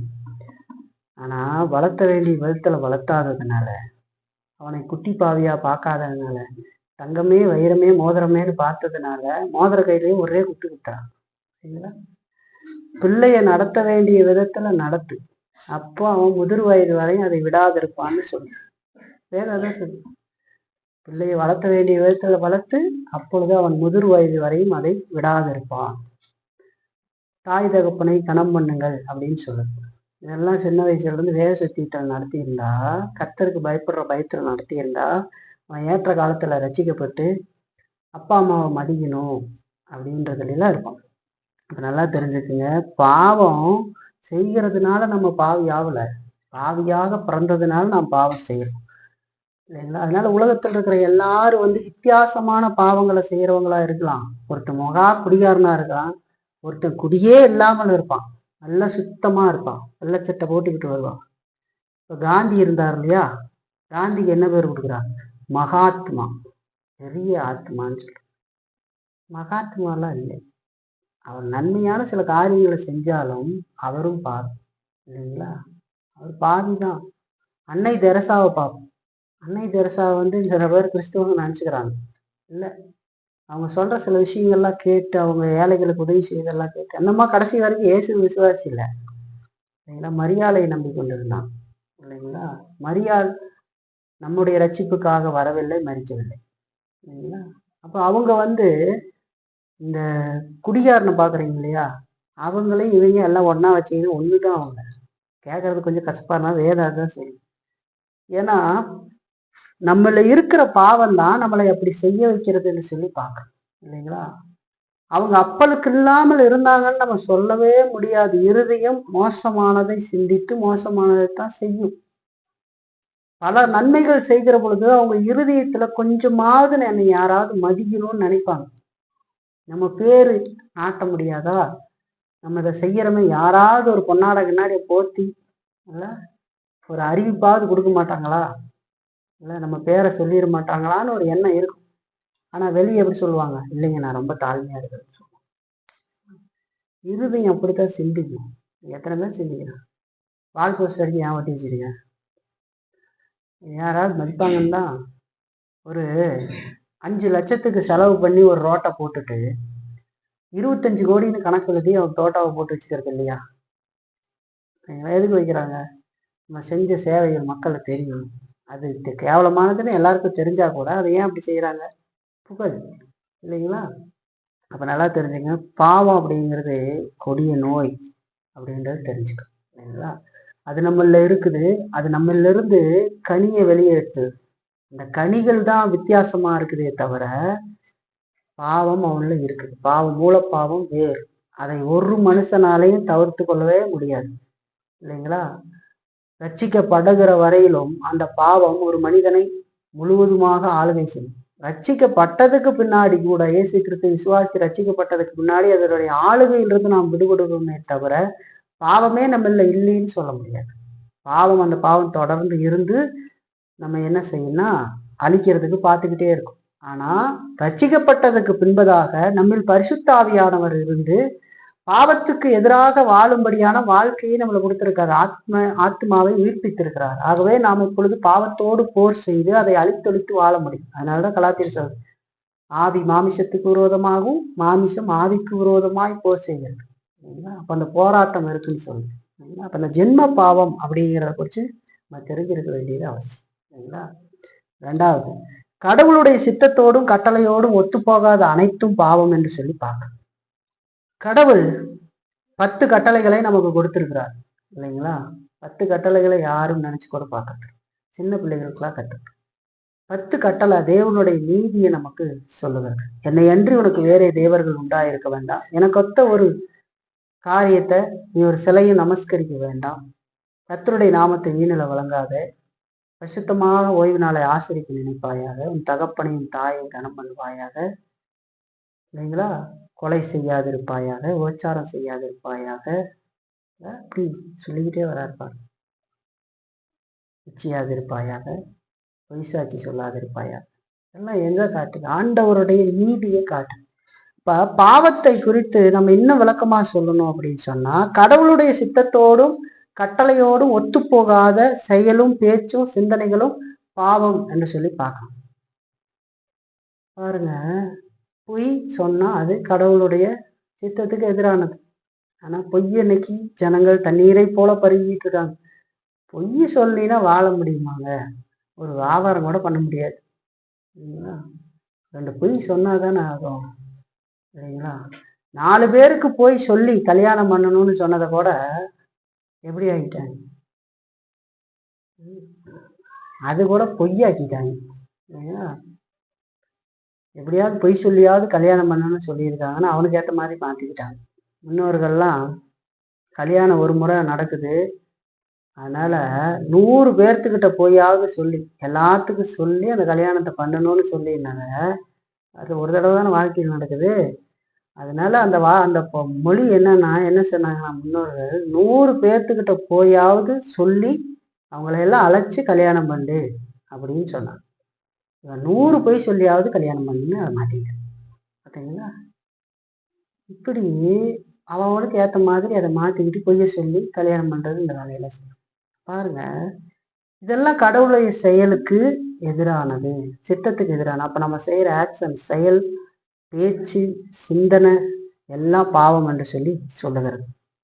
1 யோவான்ல 3:4 வசனத்துல நம்ம பார்த்தா, 1 யோவான் 3ஆம் அதிகாரம் 4ஆம் வசனத்துல பார்த்தா அங்க வேதம் சொல்லுகிறது, நியாயப்பிரமாணத்தை மீறுகிறதே பாவம் என்று சொல்லி சொல்லுகிறது. நியாயப்பிரமாணம் எது? கடவுளுடைய கட்டளை இல்லைங்களா? அதை மீறுறது பாவம் அப்படின்னு சொல்லி நமக்கு சொல்லுது. அப்ப கர்த்தர் கொடுத்திருக்கிற அவருடைய வேதம், வெளிப்பாடு, அதை மீறுகிறது பாவமா இருக்கிறது என்று சொல்லி சொல்லுகிறது. அப்படி நாம் மீறுகிற பொழுது உடனடியாக நம்ம கடவுளுடைய பார்வையில குற்றவாளிகளாக காணப்படுவோம் இல்லைங்களா? இப்ப நீங்க இந்த 10 கட்டளைகளை வைத்து பார்த்தீங்க அப்படின்னு சொன்ன, உதாரணத்துக்கு, என்னை அன்றி உனக்கு வேறே தேவர்கள் உண்டாயிருக்க வேணான்னு ஆண்டவர் சொல்லிட்டார். இந்த கட்டளைகளுக்குள்ள உள்ளர்த்தங்கள் இருக்குது, நிறைய இருக்குது இல்லைங்களா?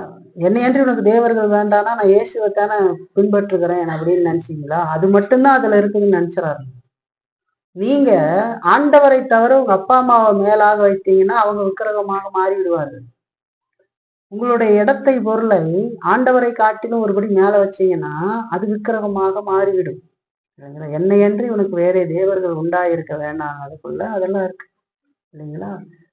எனக்கு ஒத்த ஒரு காரியத்தை, சிலையை நீ நமஸ்கரிக்காதேன்னு சொன்னது வெறுமனே ஒரு சிலைக்கு முன்னாடி விழுந்து வணங்குறத மட்டும்தான் குறிக்குதுன்னு நினைச்சிடாதீங்க.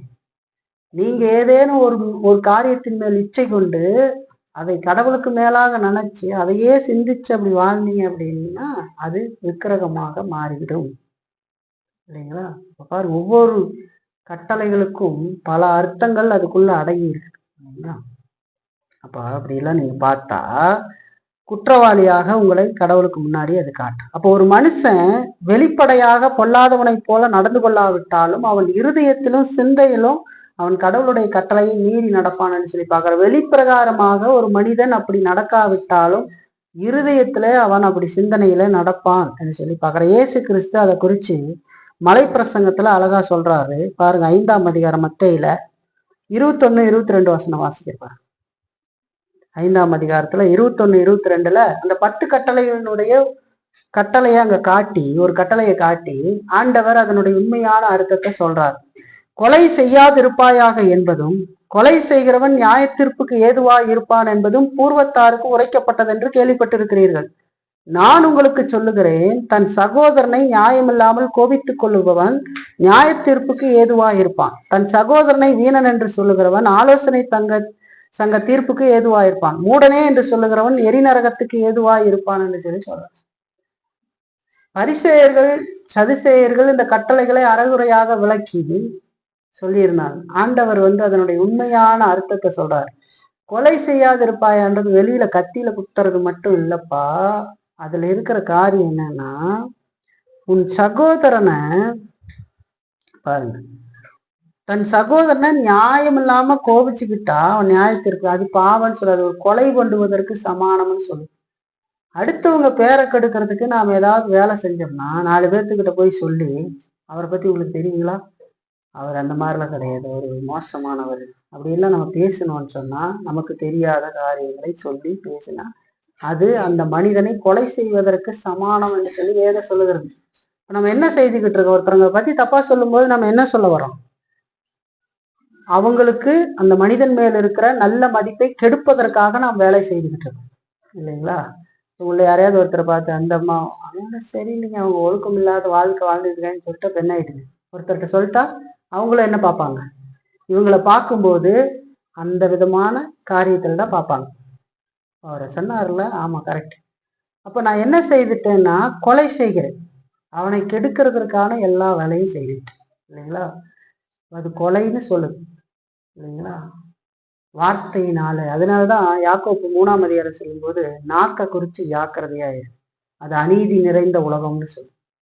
அப்ப நம்ம ஏதோ கத்தி எடுத்து போய் ஒருத்தரை குத்துனாதான் கொலை நினைக்கூடாது. ஒருத்தரை பத்தி இன்னொருத்தர்கிட்ட தப்பு தப்பா 4 விஷயங்களை சொல்லிட்டா பார்க்கும்போது அந்த கண்ணோட்டத்துல தான் ஒருவர் திருடனா இருப்பானோ அவன் அப்படின்னு பார்ப்பாங்க. சொல்லி மண்டையில ஏத்திட்டாங்கன்னா 4 பேர் 4 விதமா சொல்லிட்டாங்கன்னா ஒருவேளை இருக்கலாமோ, திருடனாதான் இருப்பானோ, ஒருவேளை இப்படித்தான் இருக்குமோ, ஏன்னா அந்த மதிப்பை கெடுத்துட்டாங்க இல்லையா. அப்ப அதுக்கு கொலைக்கு சமானம் என்று சொல்லி பார்க்கணும். அதுதான் ஆண்டவர் சொல்றார். இப்ப நல்லா பாருங்க, ஒரு மனுஷன் வெளியில பாவம் செய்யாத மாதிரி தெரிஞ்சாலும் இல்லைங்களா, அவன் உள்ளத்துல அப்படிப்பட்ட பாவத்தை கொண்டிருப்பான்னு சொல்லி பார்க்குற. பொல்லாதவன் மாதிரி வெளிப்படையா அவன் நடந்துக்கலினா கூட உள்ளத்துல அப்படி இருப்பான். நல்லவனை போல நடிப்பானாம் பரம, ஒரு ஜாதி பேர் சொல்லுவாங்க, அந்த ஜாதி பேர்னே பல பேர்த்துக்கு தெரியும், சண்டாளன்னு சொல்லுவாங்க. நல்லவனை போல நடிப்பானாம் பரம சண்டாளன் அப்படின்னா, வெளியே பார்க்கும்போது எல்லாத்துக்கிட்டையும் நல்ல புள்ள நாச்சி மாதிரி இருந்துட்டு ஆள் அந்தவகனை வந்ததுக்கு அப்புறம் இல்லாத பொல்லாதெல்லாம் சொல்லி நல்ல மதிப்பை கருத்துட்டு நாளைக்கு மறுபடியும் பார்க்கும்போது வணக்கம்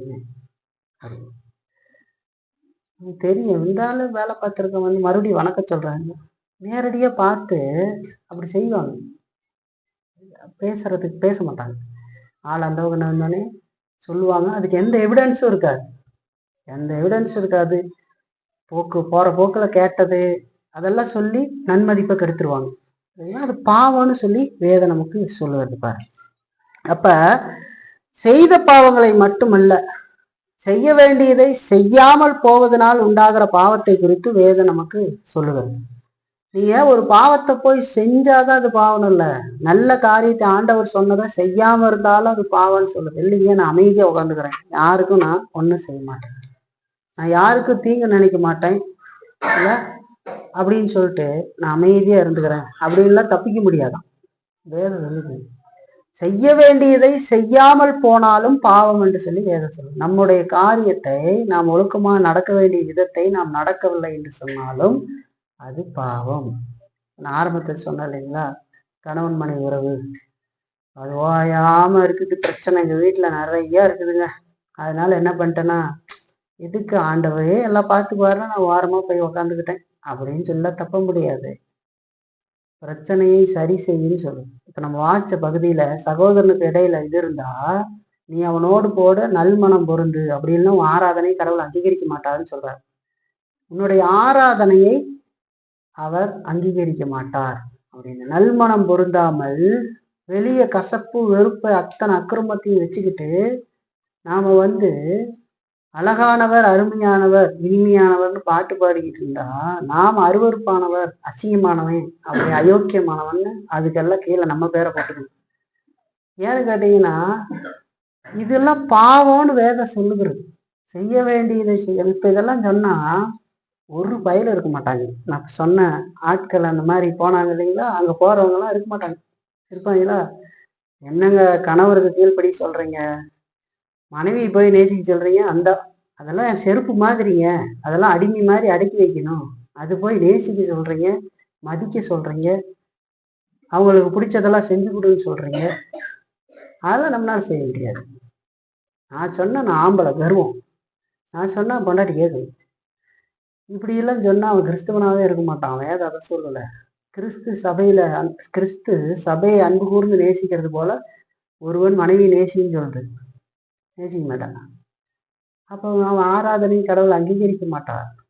மனைவியோட நல்மனம் பொருந்தில்ல அப்படின்னா அந்த ஆராதனை யார் அங்கீகரிக்கிறான்? நம்ம போய் என்ன பாட்டு பாடினாலும் கடவுளுக்கு தெரியாதா? என்னுடைய உட்காருதலையும் எழுந்துறுதலையும் என்னுடைய இருதயத்தின் நினைவுகளை தூரத்திலிருந்து அறிந்திருக்கிறார். அவருக்கு தெரியும் நான் என்னென்ன பண்ணிக்கிட்டு வந்தேன், என்ன அக்கிரமம் பண்ணிக்கிட்டு வந்தேன் அப்படின்னு. அந்த பாவத்துக்காக மனங்கூட வருந்தாம எத்தனை பேர் இருக்காங்க தெரியுங்களா? இருப்பாங்களா? பாவத்தை குறித்து பேசினா என்ன நடக்கும்? ஒரு 100 பேர் இருக்கிற இடத்துல அடுத்த நாள் ஃபுல் ஊதி விட்டா அவர் இந்த பொங்கலாம் போனதுக்கு அப்புறம் 1-2 டிக்கெட் இருக்கு பாருங்க, அது எங்க அலையலையா அந்த ஆளை காணாம அப்படின்னா அது இது பாவம்னு சொல்லிட்டீங்க இல்லையா, அப்படிலாம் வாழணும்னு வேத சொல்லுது இல்லையா, அது நம்மளால முடியாது. நான் என் கர்வத்தை விட்டெல்லாம் வர முடியாது. பொண்டாட்டிக்கு நான் மதிப்பு கொடுக்கறதா, அது நம்ம கல்ச்சர்லயே கிடையாது. அதுதான் பாவ கல்ச்சர்னு சொல்றது, கலாச்சாரம். நம்ம கலாச்சாரத்துல என்ன, பெண்களை செருப்பினும் கீழாக மதிப்பார். கரெக்டா? யாருன்னா இல்லைங்களே நீங்க நம்பலீன்னு பாரு, எதுவும் கேட்க முடியாது. சொன்னா கேட்டுக்கோ, வாய மூடு அப்படி சொல்றாங்க. ஏதாவது பேசு, வாய மூடு, உக்காரு, எந்திரிக்காத இப்பெல்லாம் சொல்றது காரணம் என்ன? மிரட்டுறது. அதுக்கு மேல போனா என்ன பண்ணுவாங்க உங்களுக்குலாம் தெரியாதா? ஒரு அடி போட்டாலும் போட்டுருவாங்க. கரெக்டா? சீக்கிரமா கை வந்துடும். அதுக்கு காரணம் என்னன்னா கல்ச்சர், பாவம். வேதம் சொன்னதில்லை அதெல்லாம். வேதம் மனைவியை உனக்கு சமமாக மதிச்சு இல்லைங்களா, ஆணும் பெண்ணும் சேர்ந்திருக்கும்படி படைக்கப்பட்டிருக்கிறாங்க இல்லைங்களா. அப்படி மதிச்சு அவங்களுக்கு செய்ய வேண்டிய கணத்தை செஞ்சு அதே மாதிரி மனைவி கணவனுக்கு கீழ்படிங்கிறது, இப்படி குடும்பம் அழகா தேவ சமூகத்துல அழகா உக்காந்துருக்கு ஆராதிக்கிறது இல்லைங்களா. இதெல்லாம் பாவம். அப்படி செய்யலைன்னா பாவம். செய்ய வேண்டியதை செய்யாமல் இருந்தா பாவம். வேதத்தின்படி என் பிள்ளைய நான் நல்ல விதத்துல வளர்க்கல, இல்லை என் பையன் கேட்கறதெல்லாம் வாங்கி கொடுத்து நான் செஞ்சுக்கிட்டு இருந்தேன், ஏமாத்து வேலை செஞ்சுக்கிட்டு இருந்தேன், அல்லது எனக்கு செம்ம கோபம் வருது ஆனா என் பிள்ளைய அடிக்கிறதுக்கு எனக்கு மனசு வரல, எனக்கு பிள்ளை அடிச்சா அழுகுவானா அதனால அடிக்கிறதுக்கு எனக்கு விருப்பம் இல்லை அப்படின்னு சொன்னா அது பேர் பாவமா? பிள்ளைய தண்டித்தால் அவன் சாகான் அப்படின்னு சொல்லு. ஏன்னா அவனை தண்டிக்க வேண்டிய நேரத்தில் தண்டிக்கலைன்னா பெருசானதுக்கு அப்புறம் தண்டிக்கவும் முடியாது, தண்டிக்கவும் கூடாது. வேதம் அதுக்கு சொல்லல. பாருங்க, செய்ய வேண்டியதை செய்யாமல் போனால் பாவம் இல்லைங்களா. ஒன்னொன்னையும் எடுத்துக்கணும் பாவம். அப்படி வேதம் சொல்லுகிறதா அப்படின்னு கேட்டீங்கன்னா ஒரு வசனம் பாருங்க, மத்தேயிலேயே 25ஆம் அதிகாரத்துல 41, 42, 43 வசனத்தை நான் உங்களுக்காக வாசி. உலகத்தின் இறுதி நாட்கள்ல ஆண்டவர் 2 பிரிவுகளாக மனிதரை பிரித்து ரட்சிக்கப்பட்டவர் ரட்சிக்கப்படாதவர்கள் 2 பேரையும் வெள்ளாடுகளாகவும் செம்பரி ஆடுகளாகவும் காட்டி வலது பக்கத்தில் இருக்கிறவர்களை செம்மறி ஆடாக ரட்சிக்கப்பட்டவர்களாகவும் இடது பக்கத்தில் இருக்கிறவர்கள் வெள்ளாடுகளாகவும் அங்க சித்தரித்து அந்த ஓமையில ஆண்டவர் சொல்றார். அப்படி சொல்லி அதனுடைய பிற்பகுதியில இந்த ரட்சிக்கப்படாதவர்கள் எப்படி இருந்தார்கள்ன்றதை காட்டுறதுக்கு அங்க வார்த்தை பயன்படுத்தப்படுகிறது. 41 பாருங்க. அப்பொழுது இடது பக்கத்தில் நிற்பவர்களை பார்த்து அவர், சபிக்கப்பட்டவர்களை, என்னை விட்டு பிசாசுக்காகவும் அவன் தூதர்களுக்காகவும் ஆயத்த பண்ணப்பட்டிருக்கிற நித்திய அக்னியிலே போங்கள். பசியா இருந்தேன், நீங்கள் எனக்கு போஜனம் கொடுக்கவில்லை. தாகமாயிருந்தேன், நீங்கள் என் தாகத்தை தீர்க்கவில்லை. அந்நியனாயிருந்தேன், நீங்கள் என்னை சேர்த்து கொள்ளவில்லை. வஸ்திரம் இல்லாமல் இருந்தேன், நீங்கள் எனக்கு வஸ்திரம் கொடுக்கவில்லை. வியாதி உள்ளவனாயும் காவலில் அடைப்பட்டவனாயும் இருந்தேன், நீங்கள் என்னை விசாரிக்க வரவில்லை என்பார். அப்படின்னா நாங்க எப்போ உங்களை அப்படி பார்த்தோம் அப்படின்னு ஜனங்கள் கேட்பாங்க. இந்த சிறியோரில் ஒருவருக்கு நீங்கள் எதை செய்தீர்களோ அதை எனக்கே செய்தீர்கள் சொல்றாங்க. அப்போ நாம சில நன்மையான காரியங்களையும் செய்ய வேண்டியது இருக்கிறது, ஆண்டவருடைய வார்த்தையின்படி நடக்க வேண்டியது இருக்கிறது. அதையெல்லாம் நம்ம நடக்கும் பொழுது நாம் கடவுளுக்கு கீழ்ப்படிந்து கடவுளுடைய வார்த்தையின்படி நாம நடக்கிறோம் இல்லைங்களா. மனைவி கணவனுக்கு கீழ்ப்படிந்து நடன்னு சொன்னது கடவுள் அப்படி செய்ய வைக்கும்படி படைத்திருக்கிறார். எந்த கணவனுக்கு கீழ்ப்படிந்து நடக்க வேண்டியது இருக்கும்? கர்த்தருடைய வேதத்தின்படி நடக்கிற மனைவி. இப்ப கணவன் ரட்சிக்கப்பட்டு மனைவி ரட்சிக்கப்படாம இருந்தா அது வேற மாதிரி. மனைவி ரட்சிக்கப்பட்டிருந்து கணவன் ரட்சிக்கப்படாத இருந்தா அதுக்கு வேற மாதிரி ஆலோசனை கொடுத்து உங்களுடைய நல்ல நடக்கையினாலே அவர்களை நீங்கள் ஆதாயப்படுத்திக் கொள்ளுங்கள்னு சொல்லுங்க. ஆனா ரட்சிக்கப்பட்ட 2 பேர்னு சொன்னா 2 பேரும் எப்படிப்பட்ட அன்பை செலுத்த வேண்டும்னு எபேசியர் புத்தகத்துல சொல்லும். அதோடு பல நன்மையான காரியங்கள் நம்ம செய்ய சொல்லும். சரிங்களா? நம்ம எல்லாத்தையும் மறைத்து அடக்கி உள்ள நம்ம வச்சுக்கிட்டு எதையுமே யாருக்கும் கொடுத்துடாம செலவழிச்சிடாம எல்லாத்தையும் வச்சுக்கிட்டு அப்படியெல்லாம் இருந்து ஒரு காரியத்தையும் செய்யாம நம்ம வாழ்ந்து நம்ம இருந்தோம்னா அதுவும் பாவம்தான். செய்யறது மட்டும் பாவம் இல்லை, செய்ய வேண்டியதை செய்யாமல் இருந்தாலும் அதுவும் பாவம்னு சொல்லும். இப்போ எல்லா பக்கம் கேட்ட அடைக்கும், எல்லா பக்கம் அடைக்கும். அடைச்சு நீ என்னதான் பண்றது அப்படின்னு ஒரு கேள்வி வரும். கேள்வி வந்தா ஏசுதான் வழி அப்படின்னு சொல்லும். இப்போ நான் சொன்னது ஒரு பகுதி தான் சொல்றேன். நீ வர நாட்கள் இன்னும் எவ்வளவோ இருக்குது பாவத்தை. சரிங்களா? சரி, மூணாவதா ஒண்ணு பாவத்தை பத்தி பார்த்து முடியும். அறியாமையினால் செய்யப்படும் பாவமும் பாவமே. அதாவது ஒரு மனுஷன் பாவம் செய்து கொண்டு அந்த பாவத்தை குறித்து உணர்வு இல்லாதவனாக இருக்க முடியும். அது பாவனே தெரியாம பாவத்தை செஞ்சுக்கிட்டு இருக்க முடியும். அதாவது குற்றவாளியாகி அவன் தன்னை குற்றவாளியாக எண்ணாமலேயே அப்படி வாழ முடியும் இல்லைங்களா? சிலர் என்ன நினைக்கிறாங்கன்னா, சில போதனை எப்படி இருக்குதுன்னா, ஒருத்தன் பாவத்தை பாவம்னு உணர்ற வரைக்கும் அல்லது தெரிந்தே பாவத்தை செய்கிற வரைக்கும் அது பாவமாகாது அப்படின்னு சொல்றாங்க. ஒருத்தனுக்கு பாவம் இது பாவம்னு தெரிஞ்சதுக்கு அப்புறம் தான் அது பாவமா கருதப்படுகிறது. அவன் தான் தெரியாம தானே செஞ்சுக்கிட்டு இருக்கிறான். எத்தனையோ பேர் தெரியாம இப்ப நான் சொன்ன விஷயங்கள் பல பேருக்கு தெரியாது இல்லையா? வெளியில இருந்தாங்க, ரசிக்கப்படாதவங்களுக்குலாம் தெரியாது. செய்ய வேண்டியதை செய்யாமல் இருக்கிறது பாவமா அப்படின்றது தெரியாது இல்லையா வேதம் சொல்றது. அப்ப அறியாமையினால உன்னை செஞ்சுக்கிட்டு நான் பாவம் ஒருவன் பாவத்தை பாவம்னு உணர்ற வரைக்கும் அல்லது தெரிந்தே பாவம் செய்கிற வரைக்கும் அது பாவம் ஆகாது அப்படிங்கிற ஒரு போதனை இருக்கு. அதை நீங்க அதிகமா கேட்கலாம், நீங்க கூட அதை நம்பிட்டு இருக்கலாம். ஆனா வேதம் சொல்லு, நீங்கள் அறியாமையில செஞ்சாலும் அது பாவம் தான் சொல்லு இல்லைங்களா? இயேசு கிறிஸ்து கிட்ட வர்றதுக்கு முன்னாடி இருக்கிறதோ வந்ததுக்கு அப்புறம் நீ அறியாமையில இதெல்லாம் நான் செஞ்சுட்டேன் எனக்கு தெரியலேன்னு நீங்க சொல்லி தப்பவே முடியாது. வேதம் அதை சொல்லுது. லேவியராகமத்துல 4ஆம் அதிகாரத்தை வீட்டுல வாசிங்க. நான் 5ஆம் அதிகாரத்துல மட்டும் ஒரு சில வசனத்தை உங்களுக்கு வாசி காட்டுறேன். 5ஆம் அதிகாரத்துல 14 இருந்து 19ஆம் வசனம் வரைக்கும் பாரு. பின்னும் கர்த்தர் மோசையை நோக்கி, ஒருவன் கர்த்தருக்குரிய பரிசுத்தமானவைகளில் குற்றம் செய்து அறியாமையினால் பாவத்துக்கு உட்பட்டால் அவன் தன் குற்றத்தின் நிமித்தம் பரிசுத்த ஸ்தலத்து சேக்கல் கணக்கின்படி நீ அவன் மேல் சுமத்தும் அபராதம் எவ்வளவோ அவ்வளவு வெள்ளி சேக்கல் பெறும் பழுதற்ற ஒரு ஆட்டுக்கடாவை குற்ற நிவாரண பலியாக கர்த்தருடைய சந்நிதியில் கொண்டு வந்து பரிசுத்தமானதை குறித்து தான் செய்த தப்பிதத்தினால் உண்டான நஷ்டத்தை செலுத்தி அதனோடு 5இல் ஒரு பங்கை அதிகமாக கூட்டி ஆசாரியனுக்கு கொடுப்பானாக. குற்ற நிவாரண பலியாக ஆட்டுக்கடாவினாலே அவனுக்காக ஆசாரியன் பாவ நிவர்த்தி செய்ய கடவான். அப்பொழுது அது அவனுக்கு மன்னிக்கப்படும். ஒருவன் செய்யத்தகாததென்று கர்த்தருடைய கட்டளையினால் விளக்கப்பட்ட யாதொன்றை செய்து பாவத்துக்குட்பட்டால் அதை அவன் அறியாமையினால் செய்தாலும் அவன் குற்றமுள்ளவனாய் இருந்து தன் அக்கிரமத்தை சுமப்பான். அது நிமித்தம் அவன் குற்ற நிவாரண பலியாக உன் மதிப்புக்கு சரியான பழுதற்ற ஒரு ஆட்டுக்கடாவை ஆசாரியனிடத்தில் கொண்டு வருவானாக. அவன் அறியாமல் செய்த தப்பிதத்தை ஆசாரியன் அவனுக்காக நிவர்த்தி செய்ய கடவான். அப்பொழுது அது அவனுக்கு மன்னிக்கப்படும். இது குற்ற நிவாரண பலி. அவன் கர்த்தருக்கு விரோதமாய் குற்றம் செய்தான் என்பது நிச்சயம் என்றார் என்று சொல்லிப்பான். இங்க லேவியராகமம் என்னாகமத்துல எடுத்து வாச்சா அறியாமையினால் செஞ்சாலும் அது பாவம், அதுக்கு பாவ நிவாரணம் செய்யப்பட வேண்டும் சொல்லி இயேசு வருவதற்கு முன்பதாக இயேசு கிறிஸ்துவை அடையாளப்படுத்துகிற காரியத்தை அங்க சொல்லப்படுகிறது.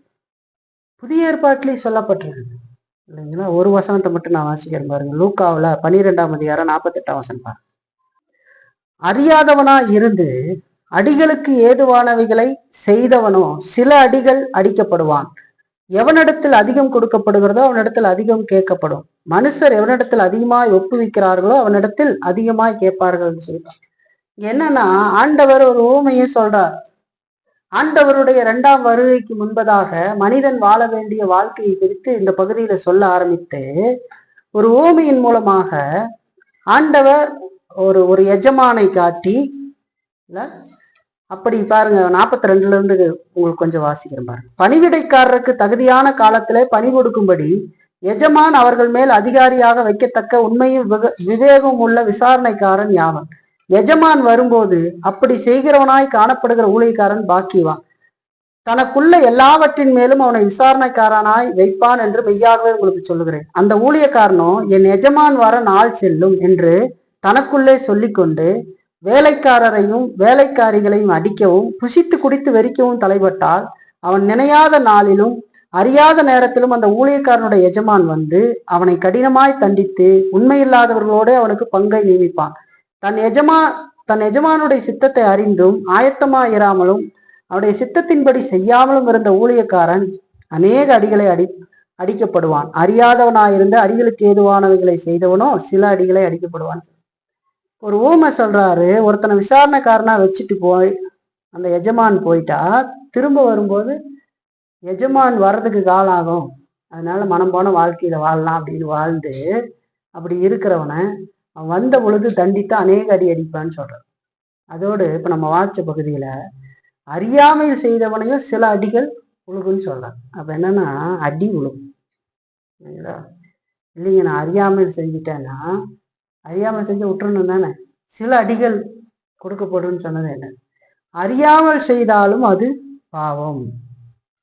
அதனால நான் அது தெரியாம அடிக்கடி சொல்லுவோம் இல்லைங்களா, காரணம் சொல்லுவான், நான் தெரியாம செஞ்சுட்டேங்க, எனக்கு தெரியாது. கேட்டிருப்பீங்களா இல்லையா? நீங்களே சொல்லுவீங்கன்னு கேட்டா அடிக்கடி காரணம் சொல்லுவான் மனுஷன். எல்லாத்தையும் பண்ணிட்டு காசு. அதனால காரணமே சொல்லக்கூடாது. பாவத்தை பாவமாக பார்க்க கற்று இல்லைங்களா. அப்ப அறியாம செஞ்சுட்டேன், எனக்கு இது தெரியாது அப்படின்னு சொன்னாலும் அது பாவம்தான் இல்லைங்களா. இப்ப நம்முடைய இந்த சின்ன அறிவையும் மனசாட்சியும் கொண்டு நம்முடைய பாவ நிலையை நாம் அளவிட்டு கொண்டு இருந்தோம்னு சொன்னா நாம மிகுந்த ஆபத்தான நிலையில் இருக்கிறோம் அப்படிங்கிறத நினைக்கணும். இப்ப நம்மகிட்ட இருக்க கொஞ்சம் அறிவு வச்சுக்கிட்டு இதுதான் பாவம் மாற்றக்கு இல்லைங்களா. அதனாலதான் பாவத்தை மனிதன் தண்ணீரை போல பருகுகிறான்னு சொல்லுது. பாவத்தை குறித்து சரியான அறிவு இல்லாததுனால மனுஷன் வந்து பாவம் இயேசுவே பாவத்தை மன்னிக்கும். என்ன பாவம்? நீங்க என்ன ஜெபம் பண்ணுவீங்க கேளுங்க. உங்கள ஏதாவது பெருசா செஞ்சாதான் பெருசா ஏதாவது செய்யணும். இல்லைன்னு சொன்னா ஏதாவது 4 வார்த்தை சொல்லுவீங்க, ஆண்டவரே பாவம் செஞ்சுட்டாண்டவர் மன்னிச்சிருங்க. பாவன்றதுக்கான டெஃபினிஷன் தெரியாது, அது என்ன விஷயத்த சொல்லுதுன்னு தெரியாது, அது எந்த அளவுக்கு தேவனுக்கு முன்னாடி அருவருப்பானது, அதை தேவன் எவ்வளவு வெறுக்கிறார், அது உங்களை எந்த அளவுக்கு தேவனுக்கு முன்னாடி ஒரு குற்றவாளிகளாக நிறுத்துகிறது அப்படிங்கிறதெல்லாம் தெரியாது இல்லைங்களா. இன்னைக்கு ஒரு 3 காரியத்தை நான் உங்களுக்கு சொல்லியிருக்கேன். ஒரு காரியத்துலதான் 3 சொன்னேன். எது பாவம் அப்படிங்கிறதுல 3 காரியத்தை சொன்னேன். ஜென்ம பாவத்தை குறிச்சும், கடவுளுடைய சித்தத்துக்கும் அவருடைய கட்டளைக்கு எதிராக இருக்கிறதும் பாவம், அடுத்து அறியாமையினால் செய்தாலும் அது பாவம்னு சொல்லி இன்னும் பல விஷயங்கள் இருக்கு பாவத்தை குறிச்சு. ரால்ஃப் வென்னிங்கிற மனிதன் 17ஆம் நூற்றாண்டு பரிசுத்தவான் ஒரு பெரிய புத்தகத்தையே பாவத்தை பத்தி எழுதியிருக்காரு இல்லைங்களா. ஏன் பாவம் அவ்வளவு கொடியது என்று சொல்லி பார்க்க. பாவத்தை பாவமாக நாம் பார்க்க கற்றுக்கொள்ளலை அப்படின்னு சொன்னா அந்த பாவத்துக்கான விடுதலையும் நம்ம நாட மாட்டோம் இல்லைங்களா. காய்ச்சல் தலைவலி மாதிரி பார்த்தா அதுக்கு நானே மருத்துவராகி மாத்திரை போடுறதுக்கு தான் பார்ப்பனே தவிர இல்லைங்களா அந்த பாவத்துக்காக கதற மாட்டேன் இல்லைங்களா. உங்ககிட்ட நான் சொல்றேன், நடைமுறையா 2 காரியத்தை சொல்லி முடிக்கிறேன். பாவத்தை பாவமாக பாரு. இன்னும் கிறிஸ்துவிட்ட வராதவங்க பாவத்தை பாவமா பாரு. அது காய்ச்சல் தலைவலி மாதிரி இல்லை மருந்து போட்டு சரி பண்றதுக்கு. கொரோனா ரொம்ப உச்சத்துல இருக்கிற பொழுது நாடு முழுவதும் தழுவி, நம்ம நாட்டு மட்டும் இல்லை, இந்தியாவில மட்டும் இருந்த பிரச்சனை உலக நாடுகள் எல்லாம் சம்பித்து போய் உலகத்துல நல்ல அறிவுல பெருத்து போயிருந்த அமெரிக்கா கூட திணறிக்கிட்டு இருந்த ஒரு காலம், இல்லை ரஷ்யாவெல்லாம் திணறிக்கிட்டு இருந்த காலம்.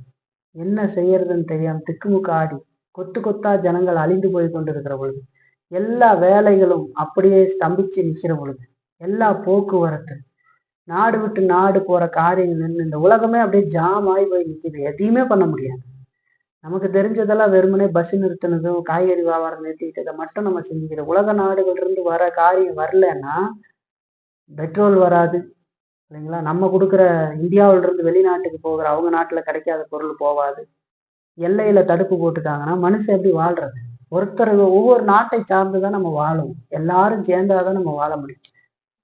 இப்போ துபாயில இருந்து பெட்ரோல் தரமாட்டேன்னு சொல்லிட்டா நம்ம துபாய்க்கு தண்ணி தரமாட்டோம்னா, தண்ணி இல்லைன்னா அங்க தண்ணி கிடையாது. அங்க தண்ணி பெட்ரோல் விலைக்கு விற்கும். நமக்கு பெட்ரோல் அப்படி இங்க விற்கிற மாதிரி அங்க தண்ணி அவ்வளோ விலைக்கு விற்கும் இல்லைங்களா. தண்ணிக்கு கரண்ட் மீட்டர்லாம் வச்சிருக்காங்க துபாயில். இவ்வளவுதான் செலவழிக்கணும், இவ்வளவு செலவழிக்க கூடாதுன்றது. மீட்டர் நம்ம வச்சிருந்தோம்னா கரண்ட் மீட்டர் மாதிரி தண்ணிக்கு இருக்கு. அப்ப நாடுகள் அப்படி ஜம்பித்து போய் இருந்த ஒரு காலம் இல்லைங்களா. அந்த நேரத்துல கொரோனாவுக்கு மருந்து தடுப்பூசி கண்டுபிடிச்சிருக்கிறாங்க அப்படின்னு சொன்னோன்னே யார் கண்டுபிடித்தாங்களோ அதை நோக்கி எல்லாருடைய பார்வையும் திரும்பினதா அப்படின்னு கேட்டீங்கன்னா அவளோட எதிர்பார்த்துக்கிட்டு இருந்தாங்க. மருந்து கண்டுபிடிச்சிருவாங்களா, பிள்ளைங்க பசங்க எல்லாம் சாவறாங்களே, கொத்து கொத்தா சாவறாங்களே, மருந்து கண்டுபிடிக்கப்பட்டதுன்னு சொன்னோன்னே சீக்கிரமா அதை போடணும், எங்களுக்கு தடுப்பூசி போடுங்க, போய் போட்டுக்கிட்டு வந்தாங்க. சில பேர் அதையும் பொருளையும் கிளப்பி விட்டு தடுப்பூசி போட்டா செத்து போயிடுவா அப்படின்னு அதுல வேற குழப்பத்தை விளைவிச்சு இல்ல அப்படியெல்லாம் செஞ்சாங்க. சில சைடு எஃபெக்ட் வர்றதும் உண்மைதான், அப்படி வந்திருக்குது. மருந்து கண்டுபிடிச்சா சில சைடு எஃபெக்டுகளும் வந்தது. ஆனா பலர் அதுக்கு பயந்து ஊசி போடாமல் இருந்து செத்து போனவங்களும் இருக்கிறாங்க இல்லைங்களா. இப்ப அந்த தடுப்பூசிய நாடி தேடிக்கிட்டு இருந்தாங்க. இது போட்டா உங்களுக்கு வராதுன்னு சொன்ன உடனேயே இந்த தடுப்பூசி போட்டா காய்ச்சல்லாம் கை காலெல்லாம் நடுக்கம் எடுத்து 2 நாள் நடக்க முடியாம கிடக்குற மாதிரிலாம் இருந்தது. அது எப்படி நடக்க முடியாம கிடந்தாலும் பரவாயில்ல, எனக்கு 2 ஊசி குத்தி விட்டுருங்கன்ட்டு வரிசையில ரேஷன் கடையில் நிற்கிற மாதிரி நின்றுட்டு இருந்தாங்க. ஏன்? அது தேவை, அது இல்லைன்னா நான் செத்து போயிடுவேன் இல்லைங்களா. அப்ப அந்த பயம் இருந்தது பாருங்க. பாவம் அது மாதிரி கோடி மடங்கு கொடியது. ஒரு நாள் அது கொஞ்சம் கொஞ்சமா கொண்டு போய் நம்ம கடந்த வாரத்துல பார்த்த மாதிரி முடிவில்லாத நரகத்துல கொண்டு போய் தள்ளிடும். வெயில் காலத்துல சொல்ற மாதிரி நரக வேதனைன்னு சொல்லி தப்பிக்க முடியாது இல்லைங்களா. வெயிலை பார்த்துட்டு வெயில் கொளுத்துறதுக்கே ஒருத்தன் நரகம்னு சொல்லிக்கிட்டு இருக்கிறான். நரகம் கொடியது என்று சொல்லி வேதம் சொல்லுகிறது.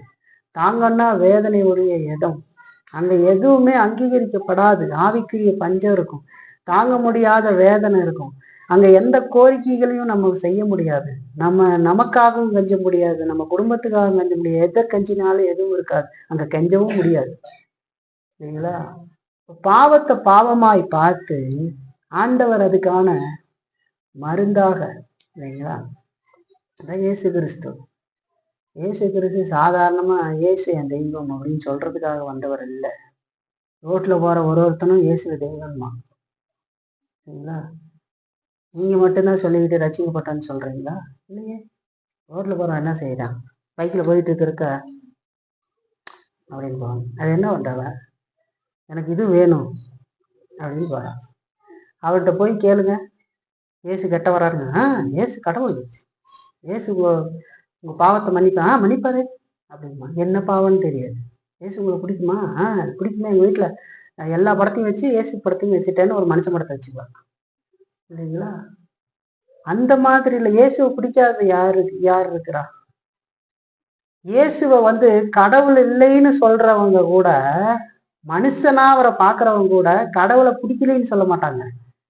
அவரை பிடிக்குங்க, எனக்கு ரொம்ப பிடிக்குங்க, ஏன்னா அவர் நல்ல கருத்துக்களை சொல்லியிருக்கிறார், அவர் எனக்கு ரொம்ப பிடிக்கும். இயேசுவை பிடிக்கலைன்னு சொல்ற யாராவது? பிடிக்குன்னு தான் சொல்லுவாங்க. கொள்கை தலைவர் மாதிரி பிடிக்குன்னு சொல்லுவாங்க, 10ஓடு 11 பிடிக்குன்னு சொல்லுவாங்க, இயேசுதான் எனக்கு எல்லாம்னு சொல்லுவாங்க இல்லைங்களா. முந்தானத்தோ ஸ்கூல்ல ஒரு இடத்துல பாக்குறேன், தலை அறத்தலையில சரைச்சு இப்படி ஒரு சடை எந்த பக்கம் வச்சு பார்க்கவே கர்ண கொடூரமா இருக்காங்க இல்லையா. அந்த மாதிரி பின்புறத்துல பார்த்தா இயேசுன்னு சொல்லி இந்த ஓவியம் வரைஞ்சி வச்சிருக்காங்க இல்லைங்களா. அதை போட்டுக்கிட்டு முக்கா பேண்ட்டு தான் இருக்குது, அதை மாட்டிக்கிட்டு டவுசரே கலந்து விழுந்துரு மாட்டுறதுக்கு ஒரு இதை வச்சுக்கிட்டு பைக்கில் 2 பேர் போறாங்க. இவனை என்னன்னு சொல்றது? இவன் கிறிஸ்துவனா? கிறிஸ்துவனுக்கு உனக்கு ஏதாவது சம்மந்தம் இருக்கா? ஆனா உண்ட இந்த உலகத்துல பார்க்கும்போது என்ன நினைப்பாங்க? இப்படிதான் பார்ப்பாங்க, கிறிஸ்துவன் தான் பார்ப்பாங்க. ஒரு ஓவியம் கிறிஸ்துவன் அதான் அப்படி இருக்கிறான், போட்டோ போட்டிருக்காங்க. அப்ப அவன் கிறிஸ்துவனா? அவன் பாவம் மன்னிக்கப்பட்டவனா? அது ஒரு ஒழுக்கமான வாழ்க்கையா? அவன் முதல்ல விரும்புவாங்களா? 4 இடத்துக்கு போக முடியுமா? நினைச்சு பாருங்க. ஒரு பொதுவான இடத்துக்கு கூட்டிட்டு போக முடியுமா அவங்கள? பையனை கூட்டிட்டு போக முடியாது. இப்போ இயேசுவை எல்லாருக்கும் பிடிக்கும், அந்த மாதிரி பிடிக்கிறத பத்தி கேட்கல. இயேசுக்கும் நம்மளை பிடிக்கணும்னு நம்ம நினைக்கணும். நமக்கு இயேசுவை பிடிக்கிறது இல்லை, இயேசுவுக்கு நம்மளை பிடிக்கும். இயேசுவுக்கு நம்மளை பிடிக்கிறதுக்கு நம்ம பாவத்தை ஆழமா உணர்ந்து ஆண்டவர் அந்த வார்த்தை கொடுக்குறாரு பாருங்க. நீங்கெல்லாம் பாவிகள், நான் உங்கள் மேல் அன்பு கூர்ந்து வந்தேன் அப்படின்னு சொல்லுகிற பொழுது அந்த பாவத்தை ஆழமா உணர்ந்து, நான் உமக்கு விரோதமா பாவம் செய்த பாவி, நான் பார்க்கும்பொழுது எனக்கு எந்த பக்கமும் வழி தெரியல. பாவம் அந்த விதத்துல இருக்குதுன்னு சொல்றீங்க. அறியாமல் நான் செஞ்ச பாவம்ன்றீங்க. நான் செய்ய வேண்டியது செய்யாத இருக்கிறது பாவம்ன்றீங்க. எல்லாமே பாவம். நான் பிறப்புலேயே பாவம். இப்ப நான் என்ன பண்றது? நான் எப்படி இதுல இருந்து போறது? எதையுமே என்னால செய்ய முடியாதே. இந்த மனுஷனையாவது போய் நான் கேட்டு எனக்காக கொஞ்சம் தலையில ஜெபம் பண்ணுங்கன்னு சொன்னா, தலையில கையை வச்சு வச்சு சொட்ட விழுந்ததுதான் மிச்சமா இருக்குமே தவிர பாவம் போவாது. ஞாபகத்துல வச்சுக்கோங்க. எந்த பாவமும் போவாது. இயேசு உங்களை மன்னிக்கல அப்படின்னு சொன்னா எந்த பாவமும் போவாது. இல்லைங்களா? போகவே போகாது. நல்லா இருந்துச்சு. அப்படி போற மாதிரி இருந்திருந்தா இயேசு பக்கத்துல இருந்த யூதாஸுக்கே போயிருக்கணும்ல. இயேசுவோட உட்காந்து சாப்பிட்டுக்கிட்டு இருந்தார்ல, இயேசுவோடு படுத்திருந்தார் இல்லையா, தூங்குனாரா? இயேசுவின் பணப்பை எடுத்து எல்லாம் கொடுத்துருன்னு சொல்லும் போது கொடுத்தாரா? கடைசி நாட்கள்ல காட்டி கொடுக்க போகும்போது கூட யூதாஸ் எந்திரிச்சு போகும்போது சீசர்களுக்கு தெரியல அவன் திருடன், அவர் ஏதாவது வேலை சொல்லி இருப்பாரு, அதனாலதான் போயிடறாரு, யாராவது தர்த்தருக்கு கொடுக்கறதுக்கு அனுப்புறாராட்டுறதுன்னு சொன்னேன். யூதாஸ் நல்லா இருக்கிறா பாருங்க பக்கத்துலயே. அதோடவா நீங்க அந்த மாதிரி இருக்கிறீங்க? இயேசுவோட இருந்து இயேசு என்ன பேசுறாருன்னு கேட்டு இயேசு சாப்பாடு கொடுத்து இயேசு 5000 பேர் போஷிக்கிறப்ப எல்லாருக்கும் சாப்பாடு கொடுங்கன்னு சொன்னேனே, கொடுங்க ஆண்டவரே நான் போய் கொடுக்குறேன்னு சீசரா போய் அங்க கொடுக்குற மாதிரி கவலா பண்ணிட்டு போனானா இருக்கீங்களா? என்ன சொல்றீங்க? அப்ப பாருங்க, அவனுக்கே பாவ மன்னிப்பு எல்லாம் கிடைக்கல. ஏன்? அவன் இயேசுவை விசுவாசிகள், இயேசு மேல அன்பு இருந்தது, இயேசு கூட இருக்கிறதுக்கு பிரியம் இருந்தது, சீசர்களோடு இருக்கிறதுக்கு பிரியம் இருந்தது. ஆனா பாவத்திலிருந்து விடுபடலை. மெய்யான விசுவாசம் மெய்யான மனம் திரும்புதலும் கிடைக்கல. அதனாலதான் அவன் ஒரு பாவம் செஞ்ச உடனேயே அந்த பாவத்தை தான் செஞ்சதை பார்த்தானே தவிர, தான் பாவியாக பிறந்ததுனாலதான் இப்படி பாவம் செஞ்சுட்டேன், இதுல இருந்து இயேசு மட்டும்தான் எனக்கு விடுவிக்க முடியும். இயேசு எத்தனையோ பிரசங்கத்தை செய்துட்டாரு. ஜீவ தண்ணீர் நானே, ஜீவாப்பம் நானே அப்படின்னு பேசும்போதெல்லாம் யூதாஸ் உட்காந்துருந்தான். ஆனா அப்பத்திக்கு பர்டிகுலரா பாவம் செஞ்சதை மட்டும் அவன் பார்த்து, குற்றமில்லாத ரத்தத்தை நான் காட்டி கொடுத்து விட்டேன் அப்படின்னு போய் செத்து போயிட்டான். அப்ப அவன் என்ன செய்யறான்? நான் இதை செஞ்சுட்டேன், ஐயோ ஐயோன்னு வெம்பி, நீ பாவி, அதனாலதான் செஞ்ச, அதைத்தான் ஆண்டவர் சொன்னார், நீங்க எல்லாம் பிறந்ததே பாவத்துல பிறந்திருக்கீங்க, அதனாலதான் நான் இந்த உலகத்துக்கே வந்தேன்னு சொல்றாரு இல்லைங்களா? உலகத்தில் வந்து எந்த மனுஷனையும் பிரகாசிக்கிற மெய்யான ஒளியே அவர்னு சொல்லுது. ஆனா யூதாஸ் பார்க்கல, பர்டிகுலரா அதை பார்த்தான். அதனால அவன் நீதிமான், அவனுக்குள்ளேயே ஒரு நீதிமான். இவ்வளவு பெரிய இதை காட்டி கொடுத்துட்டேனே, நான் போய் சாவறதுதான் நியாயமானது அப்படின்னு போய் அந்த பாவம் அவன் தோல் மேல கையை போட்டு, ஆமா நீ செய்யறது கரெக்டு, அவர் எவ்வளவு பெரிய ஆண்டவர், நீ எப்படி காட்டி கொடுத்துட்ட தெரியுமா, நீ அதுக்கு ஒன்னே ஒண்ணுதான் செய்யணும். என்ன செய்யணும்? செத்து. அப்பதான் உன் நீதி விளங்கும். பார்த்தீங்கன்னா பாவம் என்ன சொல்றது? பாவத்தின் முடிவுல கொண்டு போய் உங்களை மரணிக்கிறதுக்கு தான் செய்யும். பாவம் அவர்கிட்ட அவன் உண்மையா பாவத்தை பாவமா பார்த்திருந்தா அவன் இயேசுகிட்ட வந்திருப்பான். பேதுரு வந்தார் இல்லையா, மனம் கசிந்து அழுதாருன்னு. அதுதான் ரசிக்கப்பட்டவனுக்கு ரசிக்கப்படாது. இப்ப பாவத்தை மட்டும்தான் அவன் பார்த்தான், அந்த பர்டிகுலர் பாவத்தை. நான் பாவியா இருக்கிறேன்னு பார்க்கல. இதை விட பெரிய பாவத்தையும் கூட நான் செஞ்சிட முடியும்னு அவன் நினைக்கல. இயேசுவை காட்டி தானே கொடுத்தேன், அதை விட மோசமானவன் நானு அப்படின்னு அவன் நினைக்கல. இயேசுவை காட்டி கொடுத்ததை விட இயேசுவை மறுதளித்தது பெருசா, இயேசுவை காட்டி விட்டது பெருசா? அளவுல வச்சு தராசுல பாருங்க. இயேசு வந்து இங்கதான் இருக்கிறாரு புடிங்கன்னு சொல்லி காட்டி கொடுத்து 30 காசுக்கு விட்டது பெருசா, இந்த ஆளே யாரும் தெரியாது அப்படின்னு சொன்னது பெருசா? சபிக்கவும் சத்தியம் பண்ணவும் தொடங்கினான்னு சொல்லி பேதுருவை குறித்து சொல்லுது. வேற யாருன்னு எனக்கு தெரியாது. இப்ப அது பெருசா, இது சும்மா ஒரு அளவு வச்சு பாருங்க.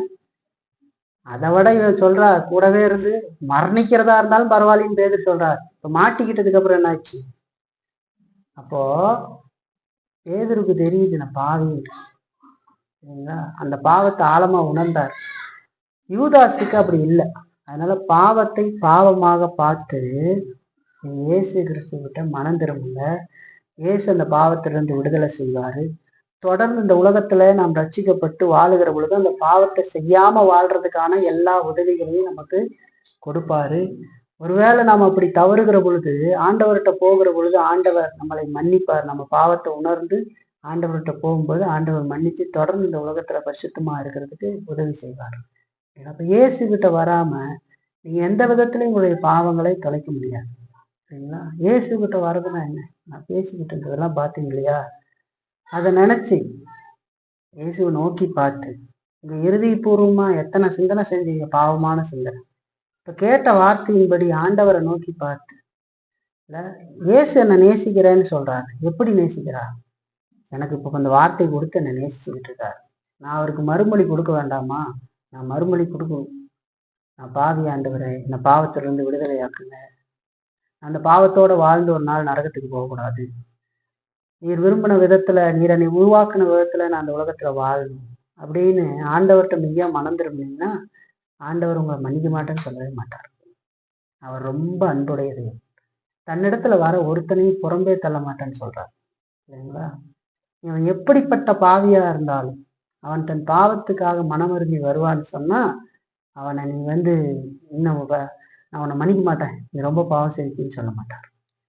கொடிய பாவி, நீங்க கற்பனை செய்து பார்க்க முடியாத கொடிய பாவியாக ஒருவன் இருந்து வந்தாலும் கூட, இந்த உலகத்துல செய்யற மாதிரியான பாவங்களை செஞ்சு வந்தா கூட அவனையும் மன்னிப்பான். ஆனா மனுஷன் எப்படி பார்ப்பான்னு தெரியுங்களா? சிகரெட்டு பிடிக்கிறவனை ஒரு தராசிலையும் கஞ்சா பிடிக்கிறவனை இன்னொரு தராசிலையும் வைப்பான். சிகரெட்டு பிடிக்கிறவனை சாதாரணமா பார்ப்பான், கஞ்சா பிடிக்கிறவனா இருந்தா பயப்படுவான். கஞ்சா குடிக்கிறான், தள்ளி போயிடும்பா அப்படின்னு. சிகரெட்டும் கஞ்சாவுக்கும் என்ன வித்தியாசம்? அளவுல தான் நோயில வித்தியாசப்படுத்துமே தவிர அது பாவம் தான் இல்லைங்களா? பாவமான காரியத்தை தான் செய்யறான், சரீரத்துக்கு விரோதமா செஞ்சுக்கிறான், உடம்புக்கு எடுத்துக்கிறது இல்லைங்களா? பாவத்தை பாவமா பார்த்து மனம் திரும்புங்க, கர்த்தர் உதவி செய்வார். ரெண்டாவது ஒன்ன சொல்றேன், பார்த்து முடிப்போம். சத்தியத்தை குறித்த அரைகுறை அறிவு ஆபத்தானதுன்னு கிறிஸ்துவ விசுவாசிக்கிறவங்க தெரிஞ்சுக்கணும். தப்பா விசுவாசிச்சாலும் சரி, சரியா விசுவாசிக்கிறவர்களும் இந்த புரிதலோடு இருக்கிறதுக்கு கற்று. சத்தியத்தை குறித்த அரைகுறை அறிவு ஆபத்தானது. அரைகுறை அறிவுன்னு சொல்றது மேம்போக்கா ஒரு விஷயத்த நம்ம தெரிஞ்சு வச்சிருக்கிறோம் இல்லைங்களா? பாவம், இயேசு, பாவ விடுதலை, விசுவாசம், மனம் திரும்புதல், இப்படி வார்த்தைகள்லாம் கேள்விப்பட்டு வச்சிருக்கோம். ஆனா அதை மட்டும் வச்சு நம்ம ஒன்றும் பண்ண முடியாது இல்லைங்களா? சும்மா வார்த்தையை கேட்டு அதனுடைய அர்த்தம் நமக்கு தெரியல அப்படின்னு சொன்னா, இன்னைக்கு பலரு கிறிஸ்துவ பத்தியும் கிருபையை பத்தியும் விசுவாசத்தை பத்தியும் ஏதாவது கொஞ்சம் தெரிஞ்சுக்கிட்டு பேசிக்கிட்டு அதை கிறிஸ்துவன்னு நினைக்கிறாங்க. ஆனா அப்படி இல்லை. அதனுடைய முக்கிய தன்மையை நம்ம உணர்ந்திருக்கோம் இல்லைங்களா? அதனுடைய டெப்த்தை உணர்ந்திருக்கோம். இந்த விதமான ஒரு தெளிவற்ற சத்தியத்தை நீங்க வச்சுக்கிட்டு இருந்தீங்கன்னா உங்களுடைய அனுதின வாழ்க்கையை அது பாதிக்காது. நீங்க வாழ மாட்டீங்க, கடவுள் பிரியமான வாழ்க்கையில வாழ மாட்டேங்க. நான் என்னுடைய ஓனா ஒரு வார்த்தை அடிக்கடி சொல்லுவேன் பிரசங்கம் பண்ணுறது. சர்க்கரைன்னு பேப்பர்ல எழுதி பார்த்தா என்ன ஆகாது, இனிக்காது. உண்மையான சர்க்கரை எடுத்து வாயில போட்டாதான் இனிக்கும் இல்லைங்களா? அதனுடைய ஆழமான காரியத்தை உணராம நம்ம எழுதி வச்சு சர்க்கரை வெல்லம் அப்படின்னு எழுதி வச்சுட்டு டேஸ்ட் பண்ணி பார்த்தா டேஸ்ட் தெரியுமா? தெரியாது. அப்படி இருக்கிறது ரொம்ப ஆபத்தானது. அது அனுதின வாழ்க்கையை பாதிக்காது. உங்களை குத்தாதது. நீங்க நான் இப்ப சொல்லிட்டு வந்தேன்ல, 1-2 காரியங்கள் சொன்னல, என் குடும்பத்தை பத்தி சொல்றேன்னா, குடும்ப வாழ்க்கையில சரியில்லை அப்படின்னு சொன்னா வேற எந்த வாழ்க்கையில சரியா இருப்பீங்க? ஆண்டவர் முதல்ல குடும்பத்தை தான் உருவாக்குனார் தெரியுங்களா? ஆதி ஆகமத்துல ஆதாமை உருவாக்கி ஏவாளை உருவாக்கி குடும்பத்தை அமைச்சிருக்கிறார். அவங்கள ஏதேன் தோட்டத்துல வச்சார். குடும்பத்தை ஒழுங்கா நடத்தலைன்னா அவன் எப்படி சபையை நடத்துவான்னு சொல்லி போதக உழைத்து வரவங்களுக்கு ஒரு முக்கியமான இலக்கணமாக அதை வைக்கிறார். ஆனா இன்னைக்கு குடும்பத்தையே ஒழுக்கமா நடத்தாம போதக ஒளியும் செய்யறவங்களும் இருக்காங்க. இப்படியெல்லாம் வேதத்தில் இருக்குதுன்னு தெரியாது இல்லைங்களா? மனைவியும் கவனிக்க மாட்டாங்க, பிள்ளையும் கவனிச்சிக்க மாட்டாங்க, எதுவும் கவனிச்சு ஊர் சுத்திட்டு இருந்துட்டு நான் ஊழி செய்யணும். நான் எதை சொல்லலை அப்படிலாம். உன் மனைவியை நடத்த வேண்டிய விதத்துல குடும்பத்தை நன்றாக நடத்த அறியாதவன் தேவனுடைய சபையை எப்படி நடத்துவான்? மனைவிக்கு என்ன தேவை அப்படிங்கிறத உணர்ந்து அவங்கள நேசித்து அவங்க மேல அன்பு கூர்ந்து மேல பொறுமையா இருந்து எல்லாம் நடத்தாம, பிள்ளைகளை எல்லாம் சகல நல்லொழுக்கத்தோடு வளர்த்தாம, பிள்ளை எங்கேயோ ஊராரியா சுத்திக்கிட்டு போது நான் கடவுளுக்காக சேவை செய்யறேன்னு சொன்னா ஆண்டவர் அந்த சேவையை ஏற்கிறது இல்லைன்னு வேற சொல்லுது. நான் வானத்தை வளைக்கிறேன் பூமியை புழக்கிறேன்னு சொன்னாலும் கூட நீ உன் குடும்பத்தை போய் முதல்ல நடத்து. முதல்ல அப்படி நடத்தாலும் ஊழியத்தையே வரக்கூடாதுன்னு வேற சொல்லுது.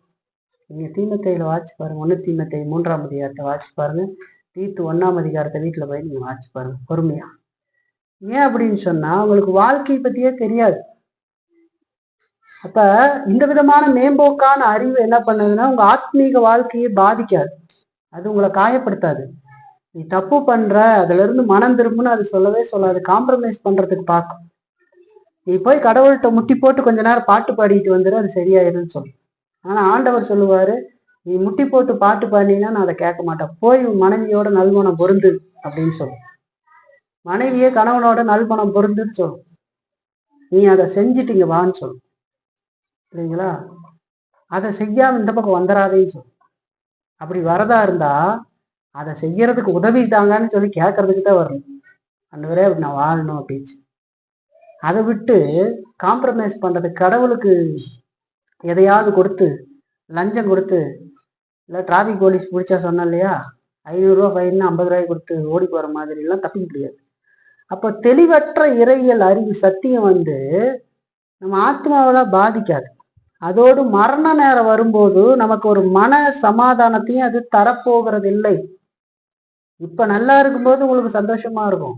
சாவர மாதிரி ஒரு நிலை வரும் இல்லையா, நமக்கு வயசாயோ அல்லது ஒரு சில கோர விபத்துனால நாம் ஏதோ மரணத்துக்கு இடைநாட்கள்லயே போற மாதிரி ஒரு சூழ்நிலை வந்துருச்சுன்னா ஆஸ்பத்திரியில படுத்துக்கிட்டு கடந்தீங்கன்னா அப்போ ஒண்ணு வாசனை வரும், போவோமா போக மாட்டோமா பரலோகத்துக்கு அப்படின்னு வாசனை.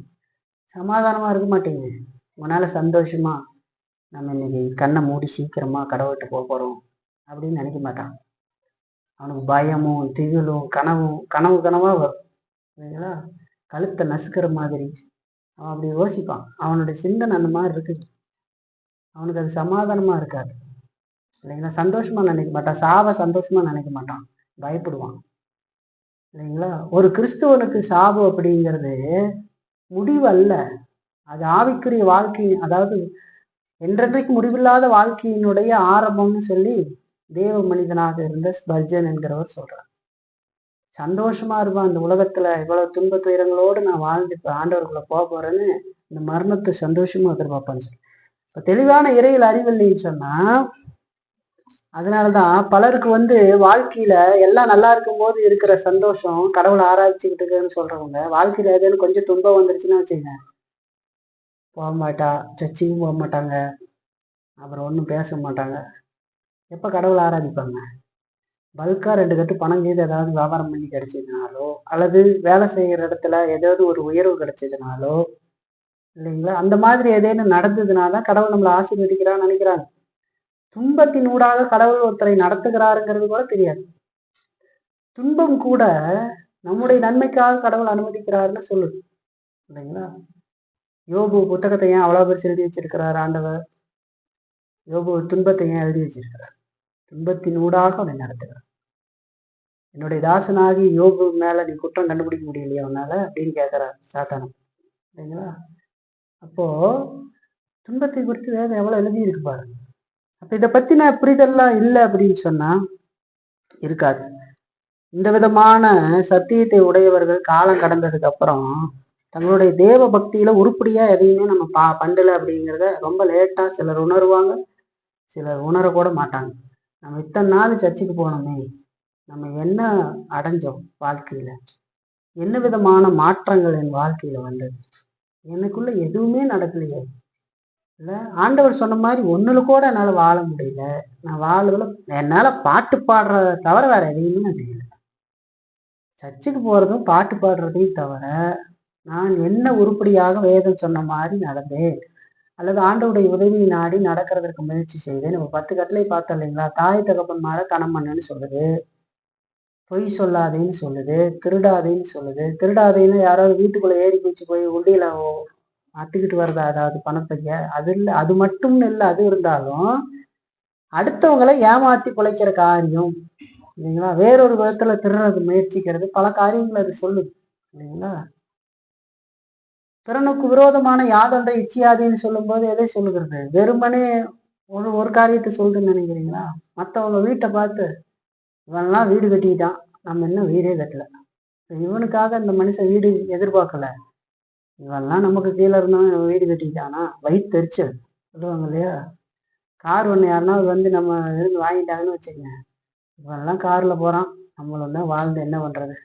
இன்னும் சொல்ல போனா போய் காரை பிடிச்சிக்கிட்டே வந்துடுறான். அதே மாதிரி ஒரு கார் அவன் முன்னாடி நிறுத்தி வச்சுட்டு அப்ப அதை காட்டணும். அது எதை காட்டுதுன்னா, எதை காட்டுது? இச்சை. பிறர் மேல இச்சை. எனக்கு என்ன தேவை, எனக்கு என்ன துணி தேவை, எனக்கு என்ன உடை எனக்கு என்ன சாப்பாடு தேவை, எனக்கு என்ன வீடு தேவை, எனக்கு என்ன வாகனம் தேவை, இதெல்லாம் இல்ல. இச்சை இச்சை இச்சை. இது எல்லாமே அந்த இச்சைக்குள்ளதான் வரும். எனக்கு ஒரு நல்ல வீடு வேணும், என் குடும்பம் பெருசாயிட்டா ஒரு கார் வேணும். ஏன்னா 2 பைக்கில் தூக்கிட்டு போக முடியாது இல்லையா? அப்போ ஒரு கார் வாங்கிக்கலாம், சின்ன காரா இல்லை பெரிய காரா, வசதிக்கு ஏற்ற மாதிரி வாங்கிக்கலாம்னு நினைக்க மாட்டான். அவன் கார் வாங்கிட்டான், அதனால நான் கார் வாங்குவேன். பார்க்கிங்கே இருக்காது, காரை வாங்கி எங்கேயாவது குப்பை தொட்டி பக்கத்தில் நிறுத்திட்டு வீட்டுக்குள்ள வந்து நின்று இருக்கான். எதுக்கு அது? இப்போ பார்க்குறீங்களா நிறைய பேரை. ஏன் இல்லை கார் வேணுன்னா நிறுத்துறதுக்கே இடம் இல்லைன்னா அதை வாடகை காரை பிடிச்சிக்கிட்டு போக வேண்டியதானே. அது போகக்கூடாது. அவன் கார் வாங்கிட்டான், நானும் வாங்கினாதான் எனக்கு கெத்து. சரிங்களா? இச்சைன்னு சொல்லுது. எனக்கு என்ன வேணுன்றதை பார்க்கறது, இதெல்லாம் பாவம். அப்ப உருப்படியா வாழ்க்கையில எதையுமே செய்ய முடியல அப்படிங்கிறத நம்ம உணர்ந்துக்குவோம். சரி பாருங்க, அப்ப உருப்படியா நம்ம எதுவும் செய்யலைங்கிறத பின்னாடி நம்ம அறிஞ்சிப்போம். ஒழுங்கா இல்லை அப்படின்னு சொன்னா சரியான சத்தியத்தை இல்லைங்களா? அப்போ நம்முடைய பாவத்தின் நிமித்தமாக நரகத்துக்கு செல்லக்கூடிய ஆபத்து இருக்கிறது அப்படிங்கிறத உண்மையாக உணராதவர்கள் உறுதியான முடிவோடு பரலோகத்திற்காக இந்த உலகத்துல பரதேசிகளை போல ஒருபோது வாழ மாட்டாங்க. இங்க இதுதான் எல்லாங்கிறது மாதிரி வாழ்ந்துகிட்டு இருப்பான். நம்ம பரலோக வாசிகள், அங்கதான் போக போறோம், இங்க இருக்கிறதெல்லாம் கொஞ்ச காலம் அப்படிங்கிறத உணராம அவன் வாழ்ந்துகிட்டு இருப்பான். இங்க இருக்கிற எல்லா இச்சைகளையும் அனுபவிச்சு வாழ்ந்துகிட்டு இருப்பான் இல்லைங்களா? அதோடு தாங்கள் ஏன் இயேசுவிட்ட வர வேண்டும் அப்படிங்கிறத உணராதவர்கள் ஒருபோதும் இயேசுவிட்டையும் வரமாட்டாங்கன்றது தெரிஞ்சுக்கணும். வரமாட்டாங்க. எதுக்கு வரணும்னே தெரியாதவங்களை கூட்டிகிட்டு வந்தா எப்படி வருவாங்க? அதோடு தவறான நோக்கத்தோடு கிறிஸ்துவிட்ட வரவங்களும் கூட அவரில் நிலைச்சிருக்கவும் மாட்டாங்க. பாதியிலே ஓடி போயிடுவான்.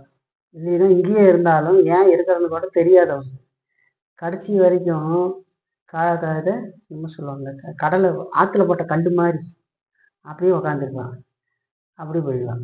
அப்படி உக்காந்துருப்பா, அப்படி போயிடுவான். ஒரு உணர்வும் இருக்காது, அப்படியே தான் இருப்பாங்க. பிடிச்சி வச்ச இது மாதிரின்னு ஒன்று பேர் சொல்லுவாங்களே, அந்த மாதிரி உக்காந்துட்டு தெரிஞ்சுக்கிறாங்க. இப்போ பரிசுத்த ஆவியானவர் ஜனங்களின் பாவத்தை உணர்த்தி தான் அவர்களை கிறிஸ்துவிடம் இழுக்கிறார் என்று சொல்லி பார்க்கிறோம். இப்ப நல்லா தெரிஞ்சுக்கங்க, சரியான அறிவு இல்லாம பாவத்தை குறிச்சு பார்க்காம நீங்க மனம் திரும்பினதா நினைச்சு, நீங்க ரசிக்கப்பட்டதா நினைச்சு நீங்களே நம்பிக்கிட்டு இருந்தீங்கன்னா அது ரொம்ப மோசம். சிலர் நாள் அதை ஒத்துக்க கூட முடியாதான். ஏன்னு கேட்டீங்கன்னா அந்த பாவம் அந்த அளவுக்கு அவங்களை கடினப்படுத்தி வச்சிரும். நம்ம எத்தனை வருஷம் விசுவாசிகள் தெரியுமா? நான் எத்தனை வருஷம் கடவுளுக்கு இருக்கேன்னு தெரியுமா? என்ன போய் விசுவாசி இல்லையா? நான் கடவுளுக்காக எவ்வளவு தியாகம் செஞ்சேன் தெரியுமா? இப்ப நான் சொன்னேன் இல்லைங்களா, உதாரணம்லாம் காட்டினேன் இல்லைங்களா, நிக்கதேமுவை காட்டினேன், யூதாசை காட்டினேன். புதிய ஏற்பாட்டுல பாத்தீங்கன்னா பவுலோடு ஊழியம் செஞ்ச தேமாவை காட்டினேன். இவங்க எல்லாம் யாரு? இயேசுவோட ஊழியம் செஞ்சவன் யூதாஸ் இல்லைங்களா? தேமாவோட ஊழியம் பவுலோட ஊழியம் செஞ்சவன் தேமா இல்லைங்களா? நிக்கதேமு பரிசேயனா இருந்து தன்னை தேவனுடைய வார்த்தை போதிக்கிறவனாக ஜனங்கள் எல்லாம் ரொம்ப மதிப்பு கொடுப்பாங்க பரிசேயர்களை பார்த்தா. அப்படி இருந்தவன் அவங்களே ரசிக்கப்படாமல் இருக்கும்போது நிக்கதேமு ரசிக்கப்பட்டார், மற்ற 2 பேர்த்தையும் குறிச்சு ரசிப்பில்லைன்பாங்க. இப்போ அப்படி இருக்கும்போது நம்மளுடைய நிலையை பாரு. பாவம் எனக்கு உணர்த்தி நான் இயேசுவை விசுவாச்சேன்னா, இப்போவும் அந்த பாவத்தை நம்மையா ரசிக்கப்பட்டிருந்தா அந்த பாவத்தோடு நான் போராடி அதை அழித்தொழித்து வாழ்ந்துகிட்டு இருக்கேன்னா ஆண்டவர் சொன்ன வார்த்தையின்படி கேள்விக்கிட்டு. அப்படி இல்லைன்னு சொன்னா, நீங்க மனத்தாழ்மையோடு இயேசு இடத்துல வந்தீங்கன்னா, அதை சொல்லி நான் அப்படி இல்லைன்னு சொன்னீங்கன்னா ஆண்டவர் அந்த ரட்சிப்பை கொடுக்கறதுக்கு ஆயத்தமா இருக்கிறார் இல்லைங்களா? அப்படி நம்ம செய்வோம், கடவுள் நம்மை நடத்துவார் இல்லைங்களா? சரி, நம்ம இதோடு கூட இந்த கூட்டத்தை நிறைவு செய்யலாம். நம்ம யாவது கண்களை மூடி தேவனை நோக்கி பார்த்து சரி.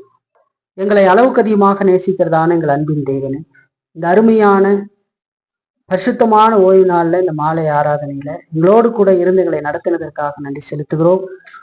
ஆண்டவரே, உடைய கோபத்திற்கு காரணமா இருக்கிற எங்களை பிடித்திருக்கிற கொடிய வியாதியாகிய பாவத்தை குறித்து சிந்தித்து பார்க்க உதவி செய்தேன். அதனுடைய ஒரு சிறு காரியங்களை நாங்கள் இன்றைக்கு சிந்தித்தோம். அது எத்தனையோ காரியங்களை உள்ளடக்கி இருக்கிறது என்று சொல்லி நாங்கள் பார்க்கிறோமா ஆண்டவரே? அதையெல்லாம் நாங்கள் அதிகமாக சிந்திக்கிறதுக்கு எங்களுக்கு உதவி செய்யும். இன்றைக்கு நாங்கள் பார்த்தோம், ஒரு மனிதன் பாவம் செய்கிறதுனால் பாவியாகிறது இல்லை, பாவியாக பிறந்ததினால் பாவம் செய்கிறான் என்று சொல்லி பார்க்கிறோம். அதோடு உங்களுடைய சித்தத்திற்கும் கட்டளைக்கும் எதிராக செய்கிறது எல்லாமே பாவம் என்று சொல்லி நாங்கள் பார்த்தோம் ஆண்டவரே. அறியாமையில் செய்தாலும் அதுவும் பாவம் என்று சொல்லப்படுகிறது. செய்ய வேண்டியதை செய்யாமல் இருந்தாலும் பாவம் என்று சொல்லுகிறது. ஆண்டவரே, இப்படிப்பட்ட பாவமான காரியத்தை உணராமல் இருந்து ஆண்டவரே உடைய ஆத்மீக விடுதலை அடையாமல் இருக்கிறவங்க இருந்தாங்கன்னா அந்த வார்த்தையை கேட்டிருக்கிறாங்க. அவர்களுக்கு ஒரு ஆத்மீக விடுதலை கொடுத்து மோடு கூட உறவாடி உடைய பிள்ளைகளாக ஜீவிக்கிறதுக்கு கடவுள் உதவி செய்யும் ஆண்டவரே. அதோடு இன்னும் கிறிஸ்துவத்துல இருந்து கூட அது சரியான புரிதல் இல்லாமல் இருந்தா அவங்களுக்கு ஒரு நல்ல விடுதலை கொடுத்து உடைய சத்தியத்துல நடத்தும் ஆண்டவரே. இந்த வார்த்தை எங்களுக்கு நீ பேசி ஆசீர்வதித்து கொடுத்ததுக்கு நன்றி. தொடர்ந்தும் கூட எங்களோடு கூட இருந்து எங்களை நடத்தும். இங்க வந்து மட்டுமாக இருந்து உடைய வார்த்தை கேட்ட ஒருவரையும் பெயர் தொட்டு ஆசீர்வதித்து வழி நடத்தும் ஆண்டவரே. அவங்க ஆவிக்குரிய காரியத்துக்காக பேசப்பட்ட வார்த்தை நாங்கள் பார்க்குறோம். அதோடு கூட சரீரத்திலையும் அவர்கள் தேவைகளோடு இருந்தால் அவங்களை ஆசீர்வதித்து நடத்துங்க ஆண்டவரே.